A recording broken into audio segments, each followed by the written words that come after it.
ਰਾਮ ਸਰੂਪ ਪੰਖੀ ਦਾ novel Bhima 20ਵਾਂ ਅੰਕ। ਇਸ ਵਾਰ 10 ਬਿਹਾਰੀ ਬੰਦੇ ਜੋਗੇ ਪਿੰਡ ਤੋਂ ਬਾਹਰ ਕਿਧਰੇ ਨਹੀਂ ਗਏ।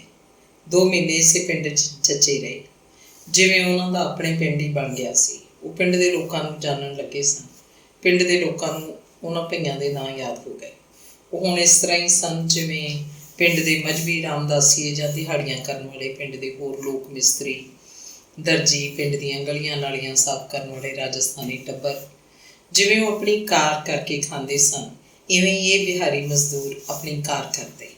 ਇਹ ਉਹਨਾਂ ਦਾ ਖਾਸ ਕਸਬ ਸੀ। ਜਿਵੇਂ ਦੂਜੇ ਲੋਕ ਪਿੰਡਾਂ ਦੇ ਜੱਟਾਂ ਲਈ ਕੰਮ ਕਰਦੇ ਸਨ, ਇਵੇਂ ਇਹ ਬਿਹਾਰੀ ਭਈਏ। ਬਖਸ਼ੀਸ਼ ਸਿੰਘ ਦਾ ਕੰਮ ਮੁਕਾ ਕੇ ਉਹਨਾਂ ਨੂੰ ਨਾਲ ਦੀ ਨਾਲ ਹੋਰ ਖੇਤ ਮਿਲ ਗਿਆ ਸੀ। ਇਵੇਂ ਇੱਕ ਖੇਤ ਖਤਮ ਹੁੰਦਾ, ਦੂਜਾ ਖੇਤ ਪਹਿਲਾਂ ਹੀ ਤਿਆਰ ਹੁੰਦਾ। ਉਹ ਕਦੇ 2 ਦਿਨ ਵੀ ਵਿਹਲੇ ਨਹੀਂ ਬੈਠੇ। ਪਿੰਡ ਦੇ ਲੋਕਾਂ ਨੂੰ ਪਤਾ ਲੱਗ ਗਿਆ ਸੀ ਕਿ ਜਦੋਂ ਉਹ ਨਵੇਂ ਖੇਤ 'ਚ ਝੋਨਾ ਲਾਉਣ ਲੱਗਦੇ ਹਨ ਤਾਂ ਇੱਕ ਦਿਨ ਕੰਮ ਕਰਕੇ ਅਗਲੇ ਦਿਨ ਸਵੇਰੇ ਹੀ ਮਾਨਸਾ ਨੂੰ ਬੱਸ ਚੜ੍ਹ ਜਾਂਦੇ ਹਨ। ਉੱਥੇ ਵੱਡੇ ਡਾਕਖਾਨੇ ਆਪਣੇ ਆਪਣੇ ਮਨੀ ਆਰਡਰ ਕਰਾ ਦਿੰਦੇ ਹਨ। ਉਹ ਪੈਸੇ ਜੋੜ ਕੇ ਆਪਣੇ ਕੋਲ ਨਹੀਂ ਰੱਖਦੇ, ਨਾਲ ਦੀ ਨਾਲ ਆਪਣੇ ਪਿੰਡਾਂ ਨੂੰ ਭੇਜੇ ਜਾਂਦੇ ਹਨ। ਨਾ ਹੀ ਪਿੰਡਾਂ 'ਚ ਆਪਣੇ ਪੈਸੇ ਕਿਸੇ ਨੂੰ ਅਮਾਨਤ ਫੜਾਉਂਦੇ ਹਨ। ਉਹਨਾਂ ਨੂੰ ਕਿਸੇ ਉੱਤੇ ਇਤਬਾਰ ਨਹੀਂ ਸੀ। ਉਹ ਤਾਂ ਇੱਕ ਦੂਜੇ ਨੂੰ ਵੀ ਆਪਣੇ ਪੈਸੇ ਨਹੀਂ ਦਿੰਦੇ ਸਨ। ਬਸ ਹਰ ਦਮ ਆਪਣੇ ਨੋਟਾਂ ਦੀ ਥਾਈ ਆਪਣੇ ਕੁੜਤੇ ਦੀ ਅੰਦਰਲੀ ਚੋਰ ਜੇਬ 'ਚ ਪਾ ਕੇ ਵੱਖੀ ਨਾਲ ਲਾ ਕੇ ਰੱਖਦੇ ਸੀ, ਜਿਵੇਂ ਬਾਂਦਰੀ ਆਪਣੇ ਬੱਚੇ ਨੂੰ ਆਪਣੇ ਸਰੀਰ ਨਾਲ ਚੰਬੇੜੀ ਰੱਖਦੀ ਹੈ। ਇੰਝ ਉਹਨਾਂ ਨੇ ਪੂਰੇ 2 ਮਹੀਨੇ, ਮਈ ਤੇ ਜੂਨ ਦਾ ਸਾਰਾ ਮਹੀਨਾ ਜੋਗੀ ਪਿੰਡ 'ਚ ਗੁਜ਼ਾਰੇ। ਇਹਨਾਂ 2 ਮਹੀਨਿਆਂ 'ਚ ਇਹਨਾਂ 10 ਬੰਦਿਆਂ ਨੇ ਪਿੰਡ ਦੇ 10 ਘਰਾਂ ਦਾ ਝੋਨਾ ਬੀਜਿਆ। ਇਹਨਾਂ ਤੋਂ ਬਿਨਾਂ ਜੋਗੇ ਝੋਨਾ ਲਾਉਣ ਵਾਲੀਆਂ ਹੋਰ ਬਿਹਾਰੀ ਟੋਲੀਆਂ ਵੀ ਉਤਰੀਆਂ ਹੋਈਆਂ ਸਨ। ਉਹ ਆਪਸ 'ਚ ਮਿਲਦੇ ਰਹਿੰਦੇ। ਉਹਨਾਂ ਦੀ ਆਪਸ 'ਚ ਪਿੰਡਾਂ ਦੀ ਸਾਂਝ ਨਿਕਲਦੀ ਬਣਦੀ ਜਾ ਰਹੀ ਸੀ। ਇੱਕ ਤਰ੍ਹਾਂ ਨਾਲ ਜੋਗੇ ਪਿੰਡ 'ਚ ਭਈਆ ਸਮਾਜ ਕਾਇਮ ਹੋ ਚੁੱਕਿਆ ਸੀ। ਇਸੇ ਕਰਕੇ ਸਾਰੀਆਂ ਟੋਲੀਆਂ ਦੀਆਂ ਜੱਟਾਂ ਨਾਲ ਸ਼ਰਤਾਂ ਇੱਕੋ ਜਿਹੀਆਂ ਸਨ। ਫੈਸਲੇ ਨੂੰ ਰੱਦ ਨਹੀਂ ਸਨ ਕਰਦੇ ਤੇ ਨਾ ਕੋਈ ਟੋਲੀ ਆਪਣੇ ਆਪ ਨਵਾਂ ਰਿਵਾਜ ਤੋਰਦੀ। ਜੋਗਾ ਪਿੰਡ ਦੀਆਂ ਇਹ ਬਿਹਾਰੀ ਟੋਲੀਆਂ ਮਾਨਸਾ ਤਾਂ ਜਾਂਦੀਆਂ ਹੀ ਰਹਿੰਦੀਆਂ ਸੀ। ਮਨੀ ਆਰਡਰ ਕਰਾਉਣ ਜਾਂਦੇ ਉਹਨਾਂ ਟੋਲੀਆਂ ਦੇ ਬੰਦੇ ਕਦੇ ਕਦੇ ਬਰਨਾਲੇ ਦਾ ਗੇੜਾ ਵੀ ਲਾ ਆਉਂਦੇ। ਰਾਮਪੁਰਾ ਫੂਲ ਮੌੜ ਮੰਡੀ ਤੇ ਬਠਿੰਡਾ ਵੱਲ ਵੇਖ ਆਏ ਸਨ। ਉਹਨਾਂ ਨੂੰ ਕਦੇ ਆਪਣੇ ਕਿਸੇ ਭਾਈਵਾਲ ਦੀ ਦੱਸ ਪੈਂਦੀ, ਉਹ ਤੁਰ ਪੈਂਦੇ ਉਹਨੂੰ ਉੱਧਰ ਹੀ ਮਿਲਣਗੇ। ਜੋਗਾ ਪਿੰਡ ਦਾ ਕੋਈ ਬਿਹਾਰੀ ਬਿਮਾਰ ਹੋ ਜਾਂਦਾ ਤਾਂ ਉਹਦੇ ਲਈ ਜੋਗੇ ਦਾ ਹਸਪਤਾਲ ਸੀ, ਜਾਂ ਕਦੇ ਕਿਸੇ ਨੂੰ ਮਾਨਸਾ ਦੇ ਸਰਕਾਰੀ ਹਸਪਤਾਲ 'ਚ ਵੀ ਲਿਜਾਇਆ ਜਾਂਦਾ। ਕਦੇ ਕਿਸੇ ਦਾ ਮਾਨਸਾ ਵੀ ਇਲਾਜ ਨਾ ਹੋ ਸਕਦਾ ਤਾਂ ਬਠਿੰਡੇ ਜਾਂਦਾ ਸੀ। ਜੋਗਾ ਪਿੰਡ ਦੀਆਂ ਇਹਨਾਂ ਬਿਹਾਰੀ ਟੋਲੀਆਂ ਦੇ ਬੰਦੇ ਬੜੇ ਹੈਰਾਨ ਹੁੰਦੇ ਤੇ ਖੁਸ਼ ਵੀ ਕਿ ਸ਼ਹਿਰਾਂ 'ਚ ਵੀ ਇਹਨਾਂ ਦੇ ਲੋਕ ਦਿਨੋਂ ਦਿਨ ਵੱਧਦੇ ਜਾ ਰਹੇ ਸਨ। ਸ਼ਹਿਰਾਂ 'ਚ ਜਿੰਨੇ ਵੀ ਰਿਕਸ਼ਾ ਚਾਲਕ ਸਨ, ਉਹਨਾਂ 'ਚ ਇੱਧਰਲੇ ਪੰਜਾਬੀ ਲੋਕ ਬਹੁਤ ਘੱਟ ਸਨ। ਯੂਪੀ ਦੇ ਭਈਏ ਵੀ ਥੋੜ੍ਹੇ ਮੋਟੇ ਸਨ, ਬਾਕੀ ਸਭ ਬਿਹਾਰੀ ਲੋਕ ਸਨ। ਇੱਕ ਤਰ੍ਹਾਂ ਨਾਲ ਸਾਰੇ ਸ਼ਹਿਰਾਂ 'ਚ ਰਿਕਸ਼ਾ ਯੂਨੀਅਨ ਇਹਨਾਂ ਬਿਹਾਰੀ ਭਈਆਂ ਦੀ ਹੀ ਸੀ।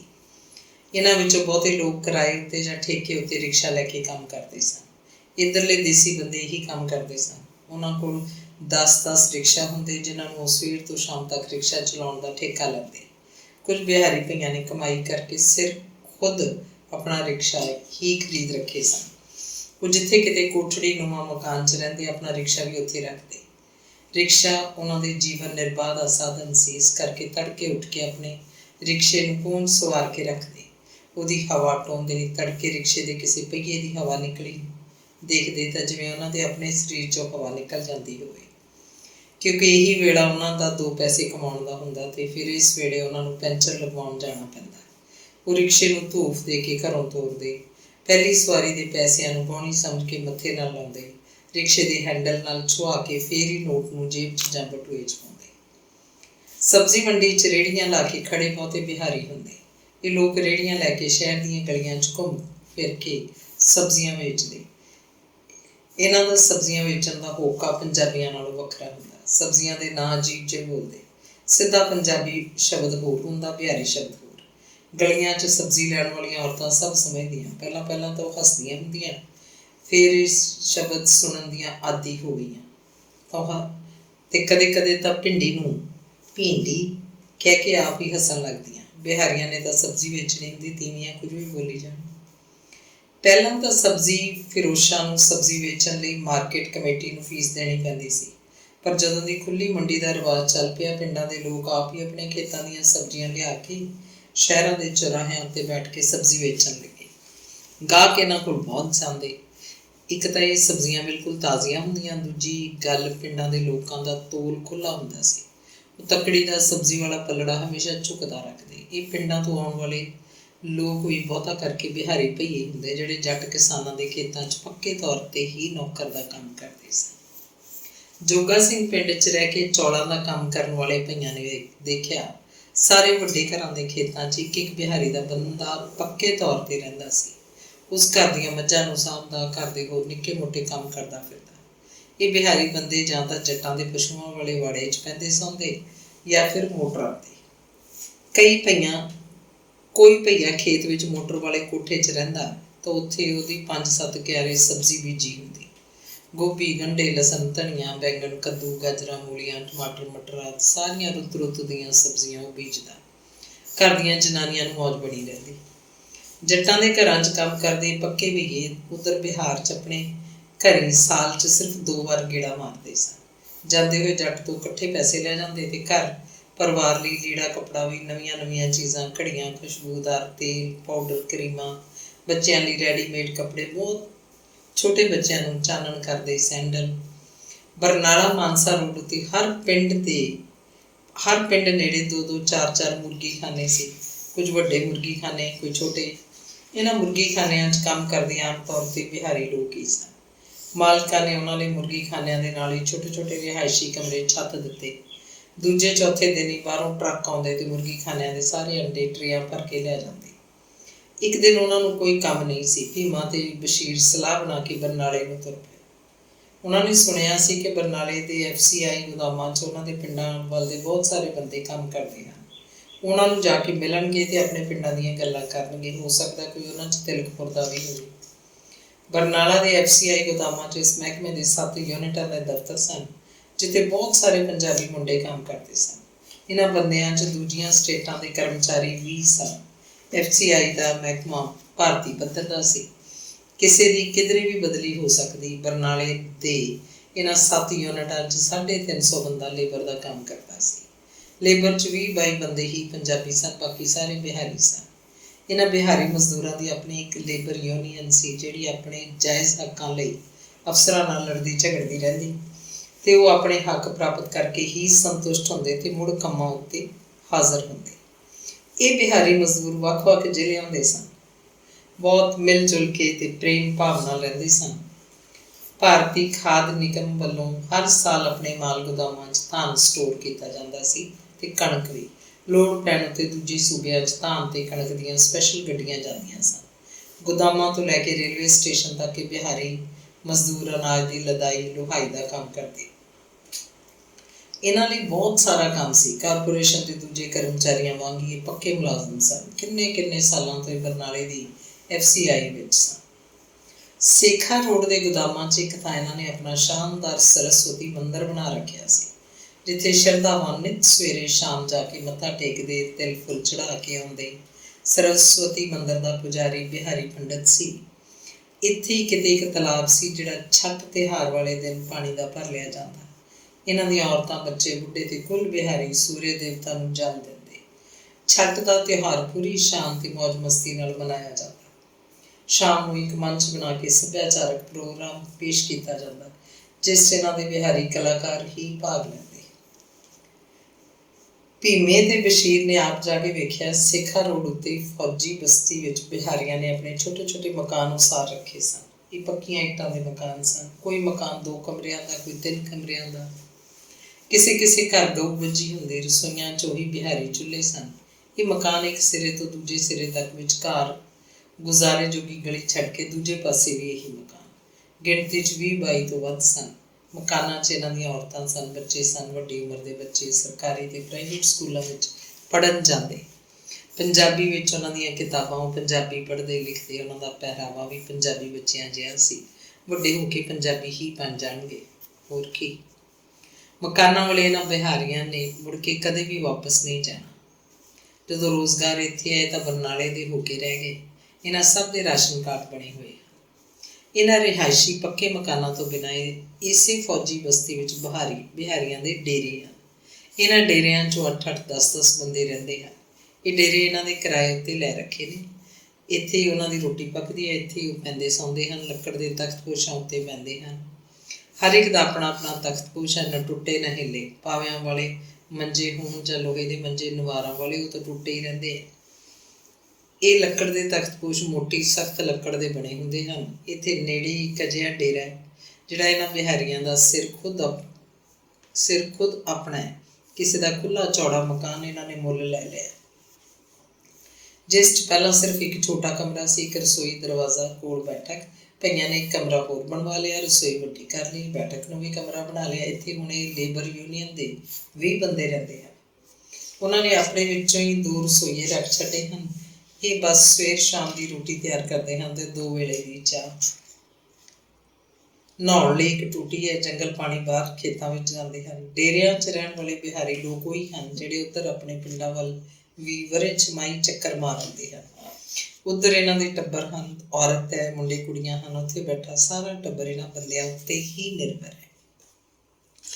ਅੰਗ 21।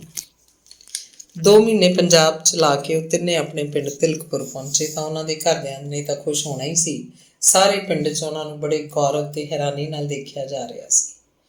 ਉਹਨਾਂ ਦੇ ਜਿਉਂਦੇ ਹੋਣ ਦਾ ਸਬੂਤ ਤਾਂ ਉਹਨਾਂ ਦੇ ਮਨੀ ਆਰਡਰਾਂ ਤੋਂ ਮਿਲ ਜਾਂਦਾ ਸੀ। ਮਨੀ ਆਰਡਰ ਘਰਦਿਆਂ ਨੂੰ 10ਵੇਂ 12ਵੇਂ ਦਿਨ ਮਿਲਦਾ ਸੀ। ਇਹਨਾਂ ਦੇ ਘਰਦਿਆਂ ਨੂੰ ਇੱਕ ਤਾਂ ਪੈਸੇ ਦਾ ਚਾਅ ਅਤੇ ਦੂਜਾ ਇਹ ਧਰਵਾਸ ਕਿ ਉਹਨਾਂ ਦੇ ਮੁੰਡੇ ਜਿਉਂਦੇ ਹਨ ਤਾਂ ਹੀ ਆਪਣਾ ਮਨੀ ਆਰਡਰ ਭੇਜਦੇ ਹਨ। ਉਹਨਾਂ ਦੇ ਇਹ ਪੈਸੇ ਹੋਰ ਕੋਈ ਤਾਂ ਭੇਜ ਨਹੀਂ ਸਕਦਾ। ਹਰ ਵਾਰ ਜਦੋਂ ਇਹਨਾਂ ਤਿੰਨਾਂ ਦੇ ਮਨੀ ਆਰਡਰ ਪਿੰਡ ਪਹੁੰਚਦੇ ਅਤੇ ਸੀਤਾਰਾਮ ਮੰਡਲ ਅਤੇ ਮਹਾਂਵੀਰ ਯਾਦਵ ਦਾ ਕੋਈ ਮਨੀ ਆਰਡਰ ਨਹੀਂ ਆਉਂਦਾ ਸੀ ਤਾਂ ਉਹਨਾਂ ਦੇ ਘਰਾਂ 'ਚ ਉਦਾਸੀ ਛਾ ਜਾਂਦੀ। ਸਗੋਂ ਸਾਰਾ ਪਿੰਡ ਉਦਾਸ ਹੋ ਜਾਂਦਾ ਸੀ। ਉਹਨਾਂ ਦੇ ਮਾਪੇ ਡੂੰਘਾ ਸੋਚਦੇ ਕਿ ਉਹਨਾਂ ਦੇ ਮੁੰਡਿਆਂ ਦੇ ਮਨੀ ਆਰਡਰ ਨਹੀਂ ਆਉਂਦੇ ਤਾਂ ਨਾ ਆਉਣ। ਜੇ ਉਹਨਾਂ ਦੇ ਮੁੰਡੇ ਕਿੱਧਰੋਂ ਸੁਖੀ ਮੇਰੀ ਘਰੇ ਵਾਪਸ ਆ ਜਾਣ ਤਾਂ ਇਹ ਤੋਂ ਵੱਡੀ ਮਾਇਆ ਉਹਨਾਂ ਦੇ ਪਰਿਵਾਰ ਦੀ ਹੋਰ ਕੋਈ ਨਹੀਂ ਸੀ। ਉਹਨਾਂ ਤਿੰਨਾਂ ਦੇ ਆਉਣ ਤੋਂ ਪਹਿਲਾਂ ਉਹਨਾਂ ਦੀਆਂ ਚਿੱਠੀਆਂ ਪਿੰਡ ਆਈਆਂ ਸਨ ਕਿ ਉਹ ਅਗਲੇ ਹਫ਼ਤੇ ਹੀ ਮਾਨਸਾ ਤੋਂ ਗੱਡੀ ਚੜ੍ਹਨਗੇ ਅਤੇ ਦਿੱਲੀ ਪਹੁੰਚ ਕੇ ਉੱਥੋਂ ਤੀਜੇ ਦਿਨ ਦੀ ਸਵੇਰ ਤੱਕ ਖਗਰੀਆ ਗੱਡੀ ਉਤਰਨਗੇ। ਉਹਨਾਂ ਤਿੰਨਾਂ ਦੀਆਂ ਚਿੱਠੀਆਂ ਪਿੰਡ 'ਚ ਆਈਆਂ ਤਾਂ ਇੱਕ ਉਦਾਸ ਖਬਰ ਵੀ ਤੱਤੀ ਹਵਾ ਵਾਂਗ ਉਹਨਾਂ ਦੇ ਪਿੰਡ ਪਹੁੰਚੀ ਕਿ ਸੀਤਾਰਾਮ ਮੰਡਲ ਅਤੇ ਮਹਾਂਵੀਰ ਯਾਦਵ ਨਹੀਂ ਹਨ। ਇਹ ਉਦਾਸ ਖਬਰ ਖਗਰੀਆ ਨੇੜੇ ਦੇ ਪਿੰਡ ਦਾ ਇੱਕ ਬੰਦਾ ਦੇ ਕੇ ਗਿਆ ਸੀ ਜਿਹੜਾ ਉਸ ਦੇ ਨਾਲ ਵੀ ਟ੍ਰੇਨ ਦੀ ਛੱਤ ਤੋਂ ਡਿੱਗ ਪਿਆ ਸੀ ਅਤੇ ਹਸਪਤਾਲ ਜਾ ਕੇ ਬਚ ਗਿਆ ਸੀ। ਉਹ 5 ਡਿੱਗੇ ਸਨ, 4 ਜਿਹੜੇ ਹਸਪਤਾਲ ਜਾ ਕੇ ਮਰ ਗਏ ਉਹਨਾਂ ਦੀ ਪਛਾਣ ਨਹੀਂ ਹੋਈ ਸੀ।